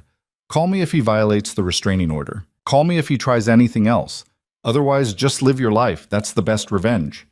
She left. Irina guided Elena back to the SUV. Inside, Elena finally let herself shake. That was awful, she said. Yes, but you survived it. Irina pulled out into traffic. And next time will be easier. There's going to be a next time? Probably. Men like Marcus don't give up easy. But each time he'll have less ground to stand on. Each time you'll be stronger. Irina glanced over. You did well today. Stood up, spoke clearly, didn't fall apart. That's all anyone can ask. They drove back to the estate in silence. When they arrived, Adrian was waiting. How'd it go? He asked. We won, Elena said. Then, because the adrenaline was crashing and she couldn't hold it in anymore, she started crying. Not sad crying, relief crying. The kind that came from tension finally releasing. Adrian guided her inside, sat her down, let her cry without trying to fix it or make it stop. Just waited until she was done. Sorry, Elena finally said, wiping her face. Don't be. You're allowed to feel things. He handed her tissues. Marcus looked bad in there?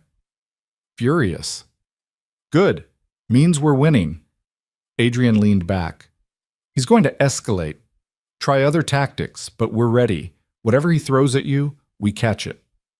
Why are you doing all this? Really? Elena asked.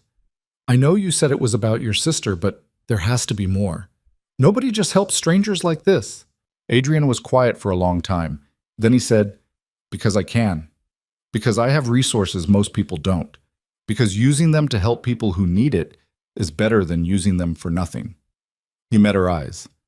And because watching you walk into that restaurant looking like you were barely holding on reminded me of every time I saw Katya pretend everything was fine. I couldn't help her, but I can help you, so I am. I don't know how to repay you. Don't repay me. Just use this chance. Build something. Be someone your kid can be proud of. He stood. That's enough. Elena watched him leave, felt the weight of his expectations settle on her shoulders. Not heavy, just present. A reminder that survival wasn't enough. She had to actually live. The rest of the day passed in a blur.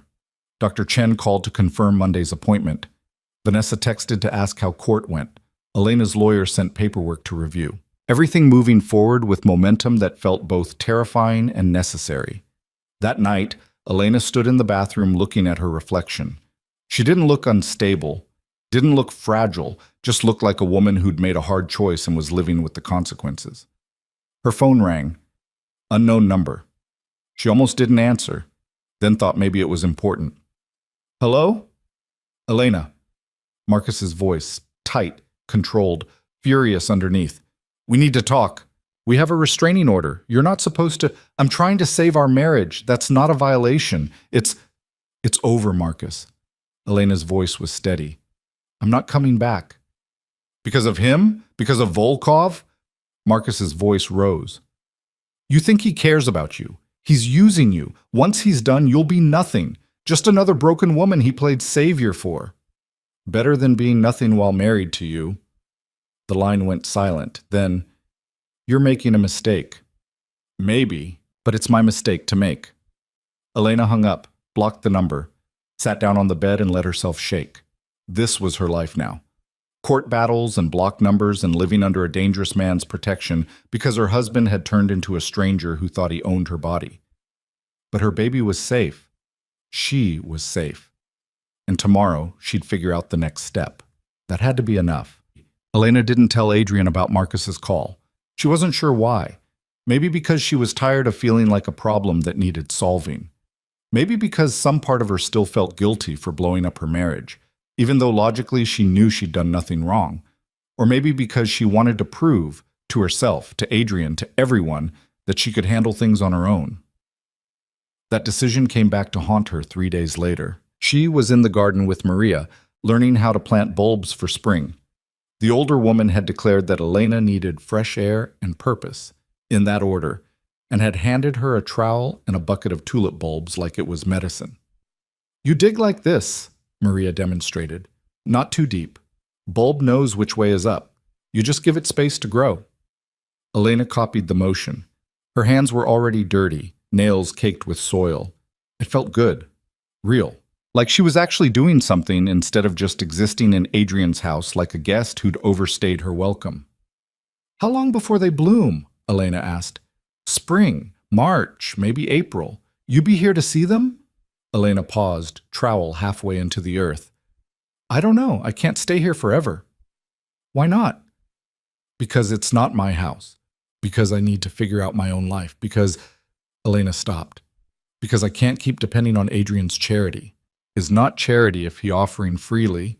Maria planted another bulb. And is not depending if you working. You think about that? Working for Adrian?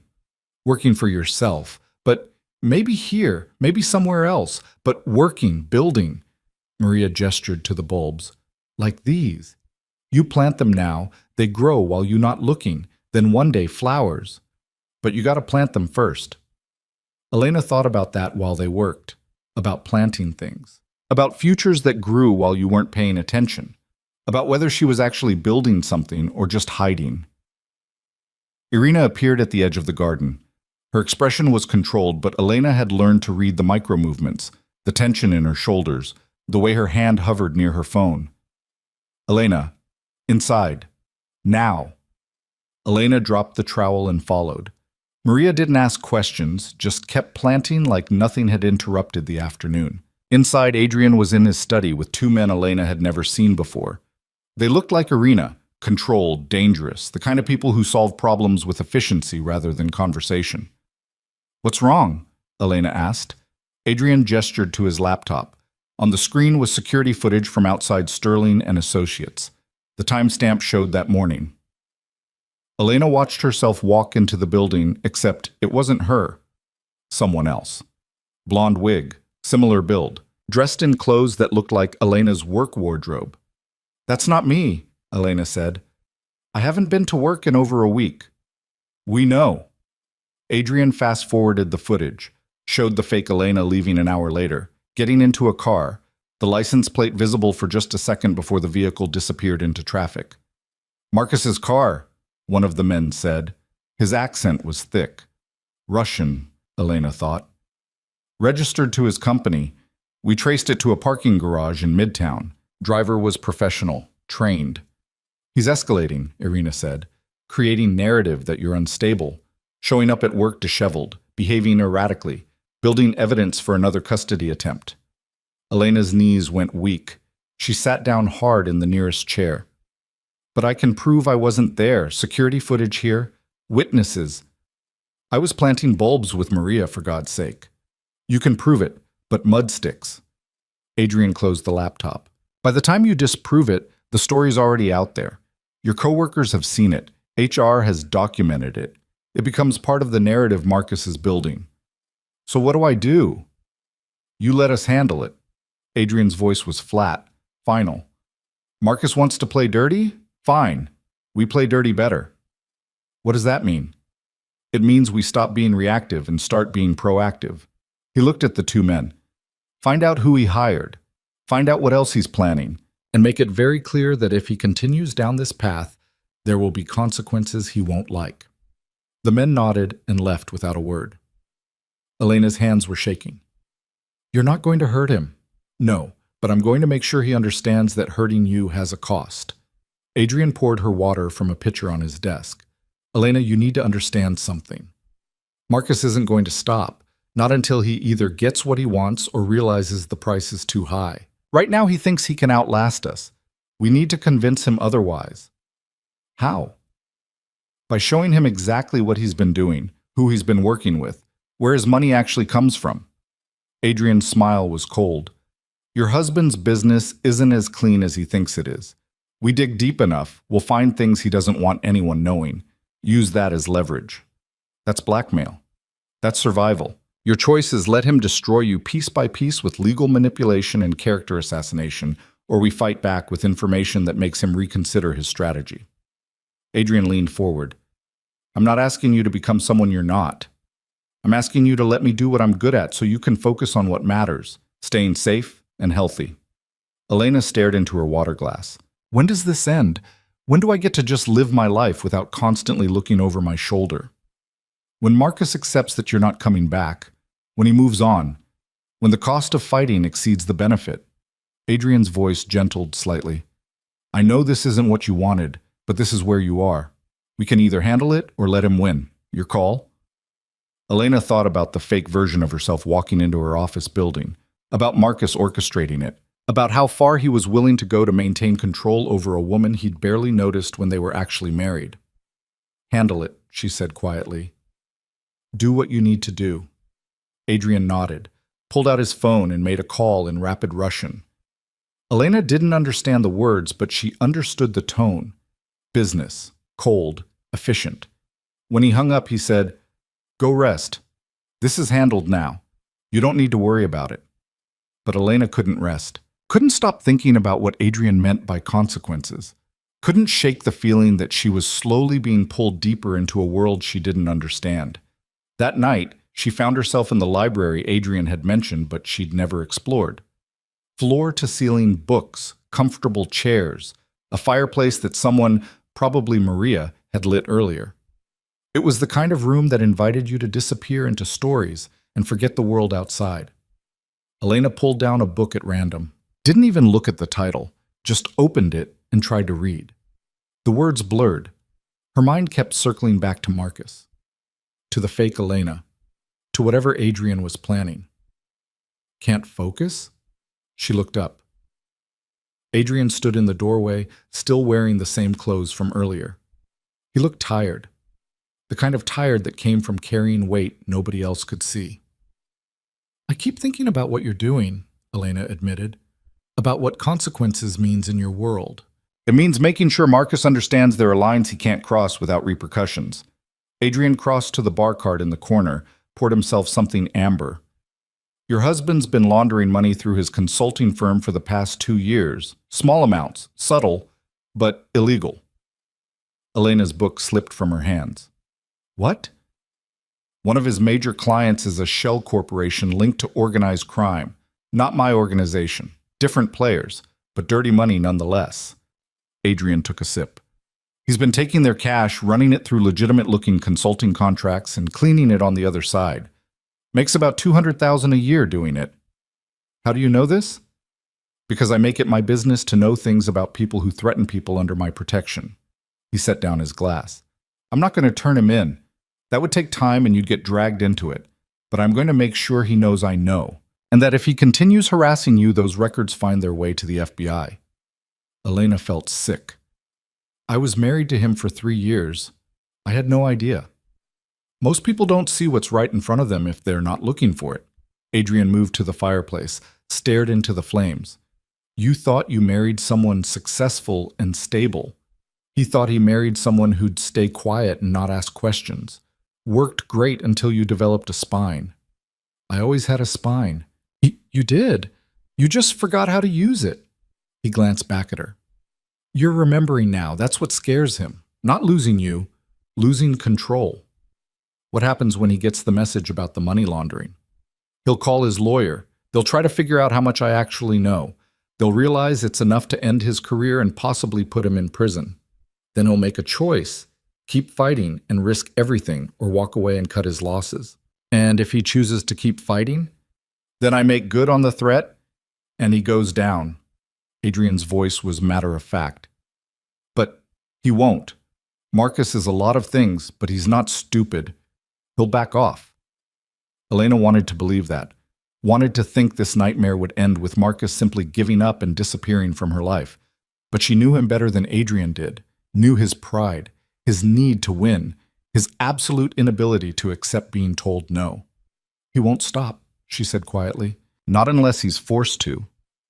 Then we force him. Adrian turned to face her fully. Elena, I need you to trust me. I've been doing this a long time. I know how to make men like your husband back down, but I need you to stop second-guessing every move. Can you do that? Elena met his eyes, saw something there she hadn't noticed before. Not just determination, something more personal. Like he needed this to work not just for her sake, but for his own. Okay, she said. I trust you. He nodded, started to leave, stopped. For what it's worth, you're stronger than my sister was. She stayed until it killed her. You left while you still could. That takes courage most people don't have. Then he was gone, leaving Elena alone with the fire and the weight of his words. The next morning, Elena woke to her phone ringing. Dr. Chen's office reminding her about her appointment in an hour. She'd completely forgotten. Irina drove her into the city. The medical building was in a nice neighborhood, the kind where doctors' offices looked like spas, and nobody talked about money because everyone just had it. Dr. Chen was younger than Elena expected, maybe 40. Efficient but kind. She ran through the standard questions, last period, symptoms, family history, with the brisk professionalism of someone who'd done this 1,000 times. Then the ultrasound. Elena lay on the exam table, her shirt pushed up, cold gel on her stomach. The wand pressed down and suddenly the screen filled with grainy black and white images that looked like weather patterns. There, Dr. Chen said, pointing to a small flicker. That's the heartbeat. Elena stared at the screen. That tiny pulse of light was her baby, her child, the reason she'd blown up her entire life. Everything looks good, Dr. Chen continued. Development is right on track for 9 weeks. Due date looks like late May, early June. Is the baby okay? Like, healthy? As far as I can tell, yes, but we'll keep monitoring. Dr. Chen handed her tissues to wipe off the gel. You're under a lot of stress. That's not ideal, but it's also not uncommon. The important thing is you're safe now. You're eating. You're resting. Those are the things the baby needs. What if the father tries to... Elena stopped. What if he tries to take the baby when it's born? Dr. Chen's expression shifted, professional mask slipping just enough to show real concern. Legally, he'd have to establish paternity and petition for custody. Given what you've told me about his behavior, no judge is going to grant custody to someone who tried to coerce you into an abortion. But document everything, every call, every text, every attempt at contact. That paper trail matters. Elena dressed and left with a folder full of prenatal information and a photo from the ultrasound. That tiny flicker captured in black and white. Proof of life. In the car, Irina glanced at the photo. You're keeping that? Of course. Be careful who you show it to. Becomes evidence in custody fights. I'm showing it to my child someday, Elena said firmly. To prove they were wanted, that I fought for them before they were even born. Irina smiled slightly. Good. That's the kind of thinking that wins wars. They stopped for lunch at a small cafe where Irina claimed nobody would recognize them. Elena ordered soup and bread, her appetite finally returning now that the morning sickness was fading. "Can I ask you something?" Elena said.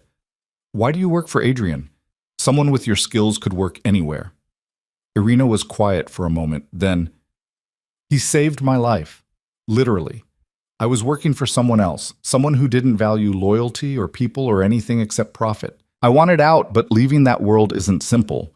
Adrian made it possible, gave me work that didn't compromise what little ethics I had left, protected me when my old boss came looking. I owe him everything." That's a lot of loyalty. He's earned it. Every day he earns it. Irina took a sip of her coffee. People think men like Adrian are monsters. Sometimes they're right. But sometimes monsters are the only thing standing between you and worse monsters. That's the world we live in. Elena thought about that. About good and evil being less clear than she'd always believed. About how the man feeding her and protecting her and paying for her medical care was also someone who could make people disappear and probably had. Her phone buzzed. "Vanessa, are you okay? Weird rumors at work. Someone said you came in looking rough, but I know you haven't been here." Elena typed back, "Marcus is playing games, sending someone who looks like me. Don't believe anything unless you hear it directly from me. This is insane. Do you need anything? Just keep being my friend. That's enough. Always. Love you. Love you too." Elena put away her phone, felt tears prickling behind her eyes. Vanessa was the only piece of her old life that felt worth keeping. Everything else, the job, the apartment, the marriage, could burn for all she cared. When they got back to the estate, one of Adrian's men was waiting, the same one from before. Victor, she'd learned his name was. He spoke to Irina in rapid Russian. Her expression darkened. "What is it?" Elena asked. "Marcus hired a private investigator. They found this place. Have photos of you coming and going." Irina's voice was tight. "They're building a case that you're living with Adrian, trying to paint it as an affair that predated your separation." Elena's stomach dropped. "But that's not... We never... Doesn't matter what's true. Matters what they can make look true." Irina pulled out her phone. "We need to talk to Adrian." They found him in a meeting with men Elena recognized as business associates, legitimate ones, based on their suits and the laptop presentations visible through the open door. Irina knocked anyway. Adrian excused himself, listened to Victor's report. His expression went cold. "Where are the photos now?" he asked. "Private investigator's office, cloud backup. Probably copies sent to Marcus's lawyers already." "Get them. All of them." Adrian's voice was steel. "And make sure the investigator understands that his services are no longer required, permanently." "Adrian," Elena started, "you can't just..." "I can and I will." He turned to her. "They're trying to destroy your reputation, make you look like an adulteress who abandoned her marriage for another man. That narrative gives Marcus leverage in court. We're not letting that happen. But I can prove... You can't prove something didn't happen. That's the problem with this kind of accusation. Once it's out there, it sticks." He looked back at Victor. "Handle it. Today." Victor nodded and left. Elena's hands were shaking. This is getting out of control. This is Marcus getting desperate, which means we're close to breaking him. Adrian guided her away from the office. "I know this is scary, but every move he makes, he's showing his hand. We know his strategy now. We counter it." "By doing what? Making people disappear?" "The investigator isn't disappearing. He's getting a very generous offer to relocate and forget he ever took this job." Adrian's voice was patient. "Elena, I'm not a killer. I don't hurt people unless they hurt people under my protection, but I do make problems go away. That's what I'm doing here. And if Marcus doesn't stop, then we show him what we know about his money laundering. We show his board of directors, his clients, his friends. We make it clear that continuing this path means losing everything he's built." Adrian stopped walking, faced her. "I will protect you, whatever it takes. That's a promise." Elena wanted to believe him, but she was starting to realize that protection came with costs she hadn't anticipated. That living under Adrian's shield meant living in his world, with his rules, where problems got solved with methods she'd never had to consider before. That night, she lay in bed with her hand on her stomach, the ultrasound photo on her nightstand, that tiny flicker of life. Her baby. The reason she was doing all of this. I'm sorry, she whispered to the photo. I'm sorry you're getting dragged into this mess. I'm sorry your father is... She stopped. Couldn't finish the sentence. Marcus would be this baby's father. Biologically, anyway. But he'd also be the man who'd tried to erase them. Who'd scheduled an abortion without consent. Who'd hired investigators and actors and God knew what else to destroy Elena's credibility. What kind of father was that? Her phone buzzed. Unknown number. She almost ignored it, then thought maybe it was important. Hello? Elena. Marcus's voice, different this time, softer. Please, can we just talk? Really talk? We have a restraining order. I'm trying to save our marriage. That's not... There's no marriage left to save. Elena's voice was steady. You scheduled an abortion without asking me. You hired someone to impersonate me at work. You're building a fake case that I'm having an affair. What part of that sounds like someone trying to save a marriage? Silence. Then, I panicked. The baby. It wasn't planned. I wasn't ready. I made a bad call. You made a decision about my body without my permission.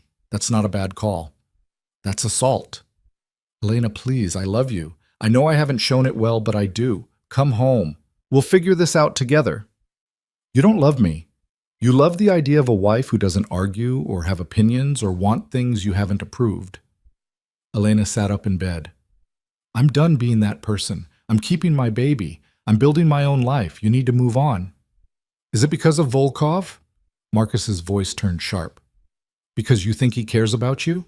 He doesn't. He's using you for whatever game he's playing. Once you're not useful anymore, Adrian has been more present in 2 weeks than you were in 3 years. He's protected me, helped me, treated me like a person instead of an inconvenience. Elena's voice rose. Whatever his motivations are, they're better than yours ever were. You're making a mistake. Then it's my mistake to make. Stop calling. Stop investigating. Stop trying to control me. We're done, Marcus. Accept it. She hung up, blocked the number, sat in the darkness with her heart pounding and her hands shaking. A knock on her door. Soft. Tentative. Come in, Elena called. Adrian entered. He didn't ask if she was okay, just sat on the edge of her bed like it was the most natural thing in the world. Heard you on the phone, he said. You handled that well. I don't feel like I handled it well. I feel like I'm drowning. You're not drowning. You're fighting. There's a difference. He was quiet for a moment. Marcus called to test you, see if you'd break. You didn't. That matters. When does this end? Soon. Victor confirmed the investigator took our offer. He's relocating to Seattle, taking his files with him. Marcus's lawyers will receive a very thorough breakdown of his financial irregularities tomorrow morning. After that, it's his move. And if he still doesn't stop, then we escalate. But he will. I've seen this pattern 100 times. Men like Marcus fight until the cost exceeds the benefit. Tomorrow, the cost gets very high. Elena looked at him. Really looked. At the man who'd inserted himself into her disaster of a life and refused to let her drown, who'd given her safety and space and the chance to breathe, who carried his sister's death like a weight but transformed it into purpose. Why do you really care? She asked. And don't say it's just about your sister. There's something else. Adrian was quiet for a long time. Then, I told you I couldn't save Katya.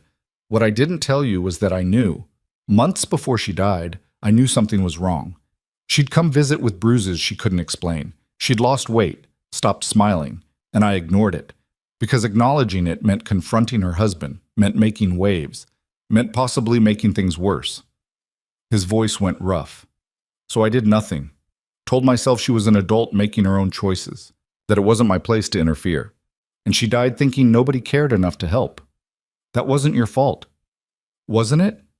I had resources, power, connections. I could have done something, anything. Instead, I waited until it was too late. He looked at her. I won't make that mistake again. Every woman I help is a chance to not be the person I was when my sister needed me. You asked why I care? That's why. Because this time I'm not standing by watching someone disappear. Elena's throat was tight. Thank you for seeing me, for helping, for everything. Don't thank me yet. Wait until this is over. He stood. Get some sleep. Tomorrow's going to be interesting. After he left, Elena lay back down. Thought about Katya. About all the women who'd needed help and gotten silence instead. About how Adrian had turned his guilt into something that actually helped people instead of just consuming him. Maybe that's what strength looked like. Not perfection, not fearlessness. Just deciding that your worst moments wouldn't define your whole life. Elena fell asleep with that thought. And for the first time since leaving Marcus, she didn't dream about the past. She dreamed about the future. About a child with her eyes and her stubbornness. About a life built on choices instead of compliance. About finally being visible. The package arrived at Marcus's office at 9:47 a.m. Elena knew because Irina told her, watching security footage from cameras Elena hadn't known existed. Marcus's assistant signed for it, brought it to his desk, left him alone to open it. Elena sat in Adrian's study, watching her husband's face on a screen as he pulled out the contents. Financial records, bank statements, emails, all the evidence of his money laundering laid out in chronological order with helpful annotations highlighting the illegal parts. Marcus went pale, then red, then reached for his phone.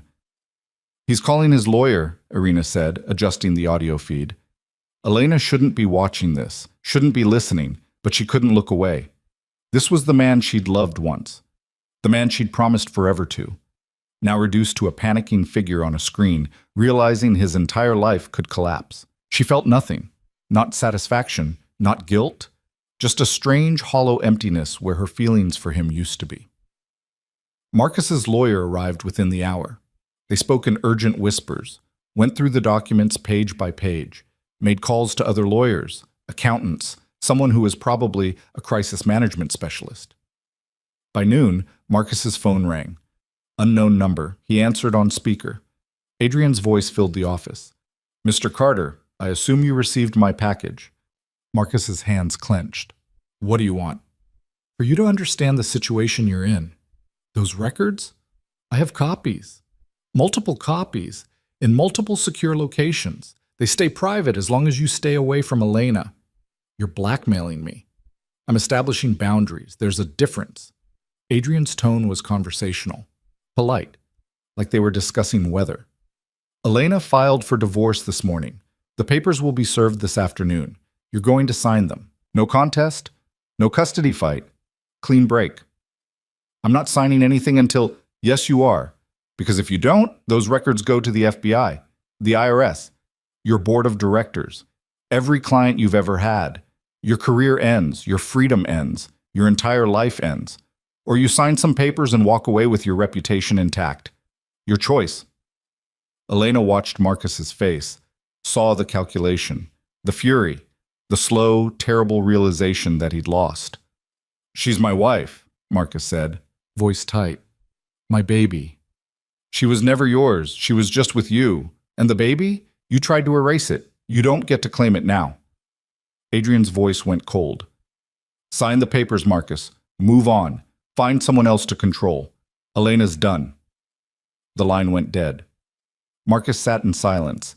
His lawyer said something Elena couldn't hear. Marcus shook his head. Then, slowly, he gathered the documents and shoved them into his briefcase. He's going to sign, Irina said. He knows when he's beaten. Elena stood, walked to the window, looked out at the gardens where tulip bulbs were buried, waiting for spring. It's really over, she said. Almost. Irina closed the laptop. He'll fight the divorce terms. Try to minimize what you get. But he won't fight the divorce itself. Not when the alternative is prison. I don't want his money, I just want him gone. You're entitled to half of everything. Community property. You were married 3 years. Worked while he built his business. You get half. Irina's voice was firm. Don't give up what you're owed because you feel guilty. He doesn't deserve your guilt. Elena thought about that. About the penthouse she'd never felt at home in. The designer clothes she'd never chosen. The life Marcus had built that she'd been expected to inhabit without actually participating in. I want enough to start over, Elena said. A place of my own. Money to support the baby. That's it. Then that's what we ask for. Irina stood. Patricia's handling it. She's good. Won't let Marcus walk away paying nothing. The divorce papers were served at 2:15 p.m. Marcus signed them at 4:30. No argument, no theatrics, just his signature on a line that ended 3 years of marriage with the stroke of a pen. Elena cried when Patricia called with the news. Not sad crying, relief crying, the kind that came from a weight finally lifting. Adrian found her in the garden, sitting on a bench Maria had pointed out was good for thinking. Sasha lay at her feet, the dog's massive head resting on Elena's shoes like an anchor. "Heard the news," Adrian said. "It's done. He signed." "How do you feel?" Elena laughed, watery and rough. "I don't know. Free? Terrified? Both?" She wiped her eyes. "I thought I'd feel different, like something would change the moment it was official, but I just feel tired." "That's normal. You've been running on adrenaline for weeks. Now that the immediate threat is over, you're crashing." Adrian sat beside her. "Give yourself time. It'll catch up eventually." "What happens now? I can't stay here forever. I need to figure out my own life." "So figure it out. Nobody's rushing you." He was quiet for a moment. "You could stay. Work for me. Legitimate work. I need someone good with analysis, and I hear you're excellent at it." Elena looked at him. "You're offering me a job?" "I'm offering you options. You want to go back to consulting? I have connections. You want to try something new? I can facilitate that. You want to work for me? The position's yours. But you need to decide what you actually want instead of just reacting to what other people expect." "I don't know what I want. I've spent so long being what Marcus needed that I forgot how to want things for myself." "Then start small. What do you want for dinner? What do you want to do tomorrow? What do you want to name the baby?" Adrian's voice was gentle. "Build it piece by piece. Eventually the big answers get easier." Elena thought about that, about starting with small choices and working up to the big ones, about learning to want things again without guilt or apology. "I want to stay," she heard herself say. "Not forever, but for now, while I figure things out, if that's okay." "More than okay." Adrian stood. "Come on. Maria's making something that smells incredible, and she'll be offended if we're late." Dinner was loud. Victor was there with another man Elena hadn't met. They argued about soccer in a mix of Russian and English, while Maria scolded them for talking with their mouths full. Irina rolled her eyes, but Elena could see the affection underneath. This was Adrian's family, not blood, just people he'd collected who'd become essential. Elena found herself laughing at something Victor said. Real laughter, the kind she hadn't experienced in years. It felt strange, foreign, but also right. After dinner, she helped Maria clean up despite the older woman's protests. "You don't need to do this," Maria said. "It's my job." "I know, but I want to help. I need to feel useful." Maria studied her, then nodded. "Okay, you dry. I wash." They worked in comfortable silence. Then Maria said, "You staying?" "For now." "Good. House is better with you here, less quiet." Maria handed her a plate. "Mr. Adrian, he smile more when you around. Is good for him." Elena felt heat creep up her neck. It's not like that." "I know, but maybe one day," Maria shrugged. "Or maybe not. Either way, you good for him. He good for you. That's enough." Elena thought about that later, lying in bed with her hand on her stomach, about Adrian and whatever was growing between them that neither of them had named. It wasn't romance, not exactly, but it was something, trust maybe, or just the recognition that they understood each other in ways that didn't require explanation. Her baby kicked for the first time that night. A flutter so slight Elena almost missed it. She pressed her hand harder, waiting. It happened again, tiny, insistent, alive. "Hey," Elena whispered. "I'm your mom. I don't know what I'm doing yet, but I promise I'm trying. I promise you'll be wanted, safe, loved." Her voice cracked. "I promise you won't grow up invisible." The weeks that followed were strange. Elena started working for Adrian's company, actual legitimate shipping logistics that required her analytical skills and paid better than Sterling and Associates ever had. She found an apartment in the city, small but hers, that Adrian's people helped her furnish. She started divorce proceedings that Marcus's lawyers dragged out but couldn't stop. She built a life, piece by piece, choice by choice.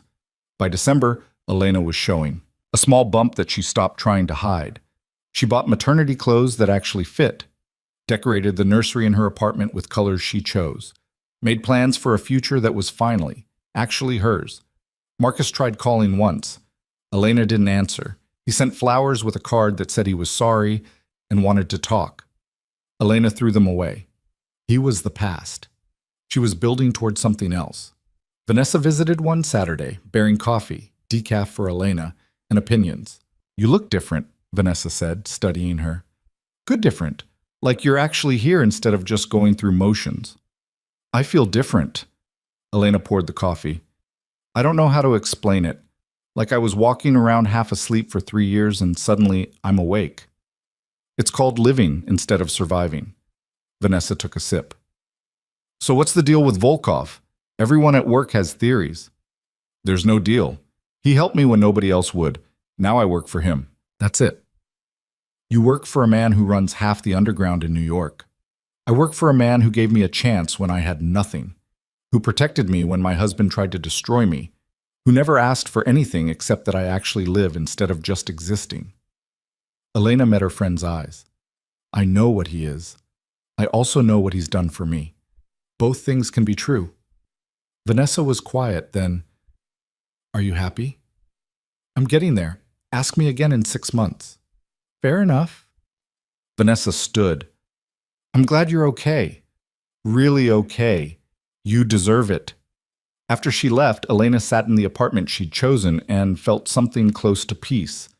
Not perfect, not finished, but hers. The baby kicked, harder now, regular enough that Elena had started recognizing patterns. "What do you think?" she said to her stomach. "You ready for this?" "Because I'm still figuring it out." Her phone rang. Adrian. "You busy?" he asked. "Never too busy. What's up?" "Come to dinner tomorrow. The estate. We're celebrating." "Celebrating what?" "Marcus's firm is under federal investigation. Turns out once we started digging, other people did too. He's looking at serious charges." Elena should feel something about that. Satisfaction, maybe? Or guilt? But mostly she just felt tired. "Did you?" "We gave them the information. What they did with it is on them." Adrian paused. "He made choices, Elena. Choices that hurt people. You, his clients, everyone he touched. This is just consequences catching up." "Will he go to prison?" "Probably. White-collar charges usually end in plea deals, but his lawyer's not optimistic." Another pause. "How do you feel about that?" "I don't know. Part of me thinks he deserves it. Part of me just feels sad that it came to this." Elena looked out her window at the city lights. "Mostly, I just want it to be over. I want to stop thinking about him and focus on what's ahead." "Then that's what you do. Come tomorrow. Eat Maria's cooking. Let the rest sort itself out." Elena agreed and hung up. Sat in her quiet apartment and thought about Marcus. About the man she'd married versus the man he'd become. Or maybe he'd always been that man and she'd just refused to see it. Either way, it didn't matter anymore. The next evening, Elena drove to the estate. Her own car now, bought with her own money from her own job. Small victories that added up to something bigger. Maria met her at the door with a hug that nearly lifted Elena off her feet. "Look at you, baby is growing." Maria patted Elena's stomach.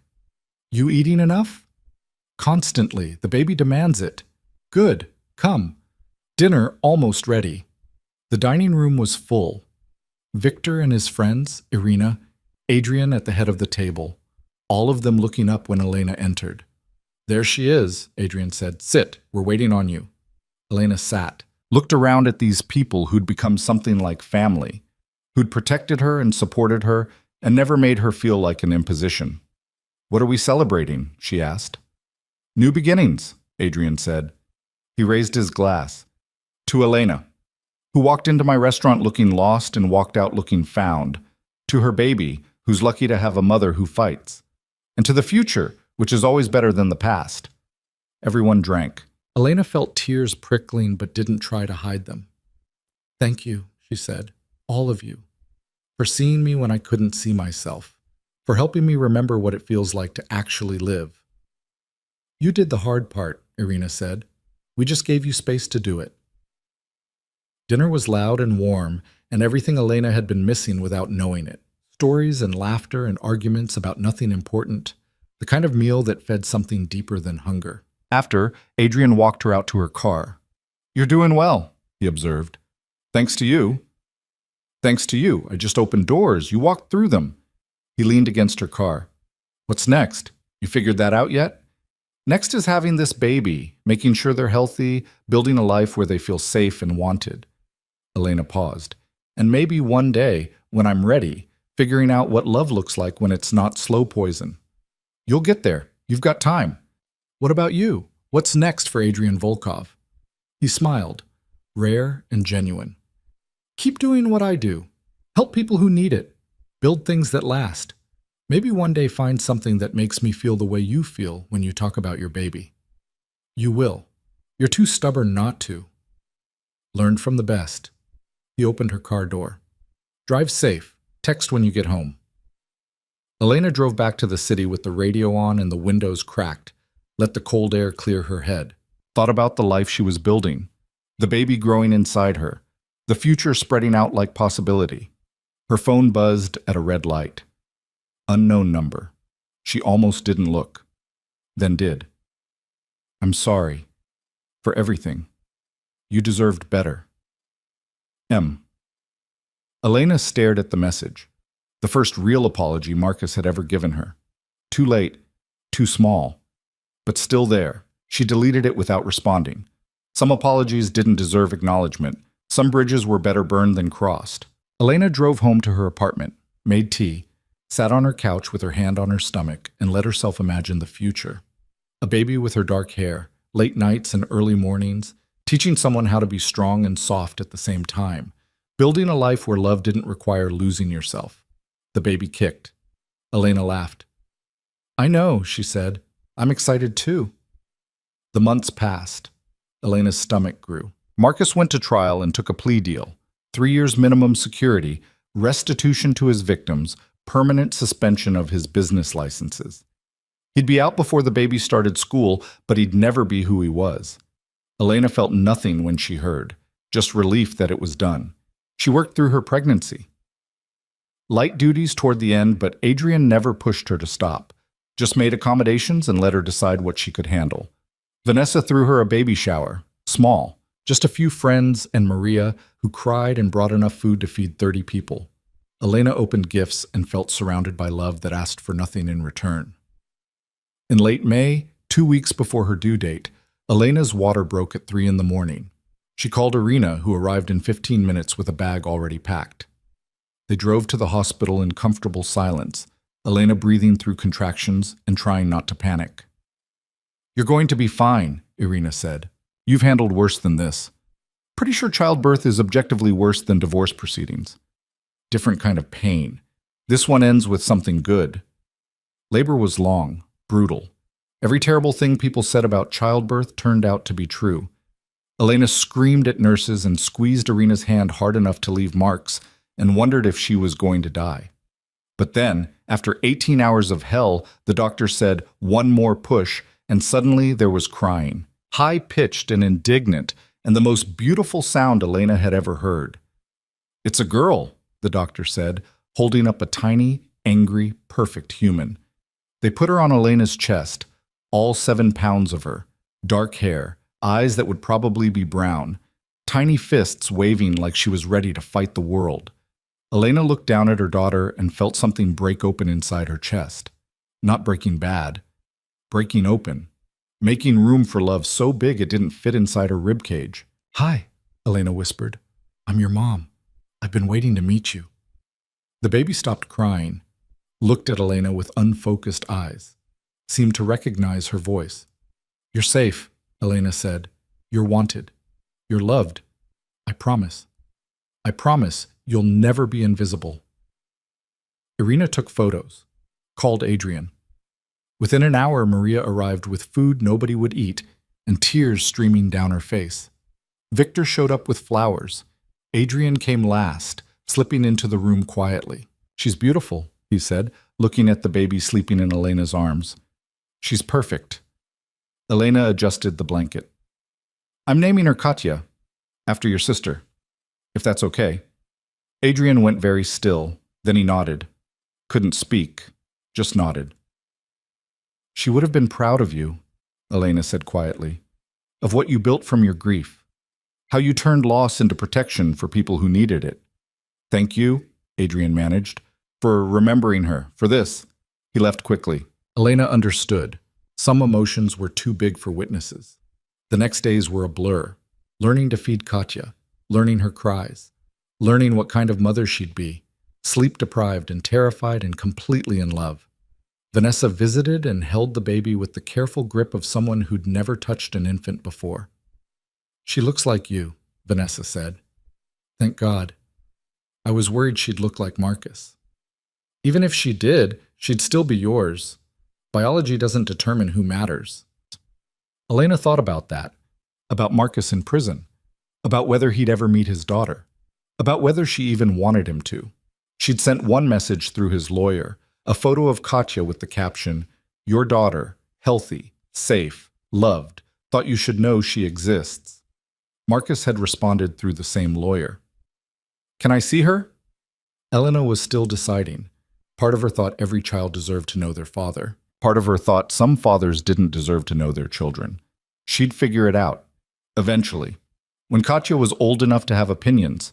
For now, it was enough to keep her safe and fed and wrapped in the kind of love that didn't require losing yourself to give. 6 weeks after Katya was born, Elena went back to work, part-time, remote when possible.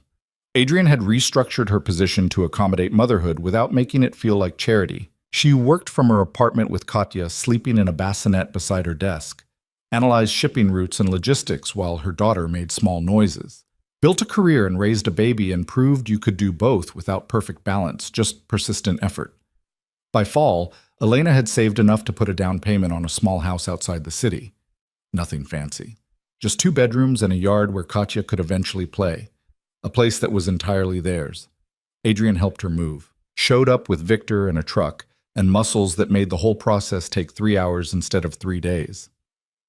You didn't have to do this, Elena said, watching them carry boxes. I know, but I wanted to. Adrian set down a box marked kitchen. You're doing good work, building something real. I like being part of that. You've been part of it from the beginning. Then let me be part of the next chapter too. He looked around the house. You need anything? Security system, references for contractors, someone to install the car seat properly? You call. Adrian. Elena put a hand on his arm. Thank you. For everything. For seeing me when nobody else did. For protecting me when I couldn't protect myself. For giving me space to become someone I'm proud of. You did all of that yourself. I just held the door open. You did more than that. You showed me what it looks like when someone actually cares. Not controlling, not possessive, just caring because you want to, not because you expect something back. Adrian was quiet. Then he said, You and Katya, you're safe here. But you know I'm here if you need anything, always. I know, and that means everything. He left with Victor, the house suddenly quiet. Elena walked through rooms that smelled like fresh paint and possibility. Katya slept in her carrier, oblivious to the significance of the moment. This was theirs, built from nothing, from the ashes of a marriage that had nearly destroyed her, from the protection of a dangerous man who turned out to be the safest person she'd ever known. Elena picked up her daughter, held her close, looked out the window at the yard where tulips would bloom next spring from bulbs she'd plant herself. Look at this, Elena whispered to Katya. This is ours. Nobody else's, just ours. The baby yawned, completely unimpressed. Elena laughed, put her daughter down for a nap, started unpacking boxes. Built her life piece by piece, each choice hers, each decision made from strength instead of fear. That night, after Katya was asleep and the house was quiet, Elena stood in her kitchen drinking tea and thinking about the past year. About the woman who'd walked into a restaurant looking for somewhere to hide. About how that woman had become someone who owned a house and raised a baby and worked a job she was good at. About how invisible had become visible. Her phone buzzed. Adrian, house looks good. You settling in okay? Yeah, feels like home. Good. That's what it should feel like. Thank you. For everything. Stop thanking me. You earned this. Elena smiled, set down her phone, looked around at the life she'd built. He was wrong. She hadn't earned it. She'd fought for it, clawed her way out of a situation that was killing her and refused to go back even when it was terrifying. She'd chosen herself and her baby over comfort and familiarity. She'd learned to want things and demand space and exist without apology. That wasn't earning, that was surviving. And then, slowly, living. Outside, the moon rose over her yard, over the neighborhood where she'd build a life for Katya, over the city where Adrian was probably still working, protecting other women who needed someone to see them. Elena thought about his sister, about Katya who died because nobody helped, about baby Katya sleeping upstairs, named after a woman she'd never meet, but whose story had saved her mother's life. I won't forget, Elena whispered to the night. I won't forget what it cost to get here. I won't forget the people who helped. And I won't let your daughter grow up thinking she has to disappear to deserve love. The house settled around her. New foundation, new walls, new possibility. Elena finished her tea, checked on Katya one more time. Then she went to bed in a house that was hers, in a life that was hers, with a future that stretched out bright and uncertain, and finally, completely hers. She'd been invisible for 3 years, but not anymore. Now she was home.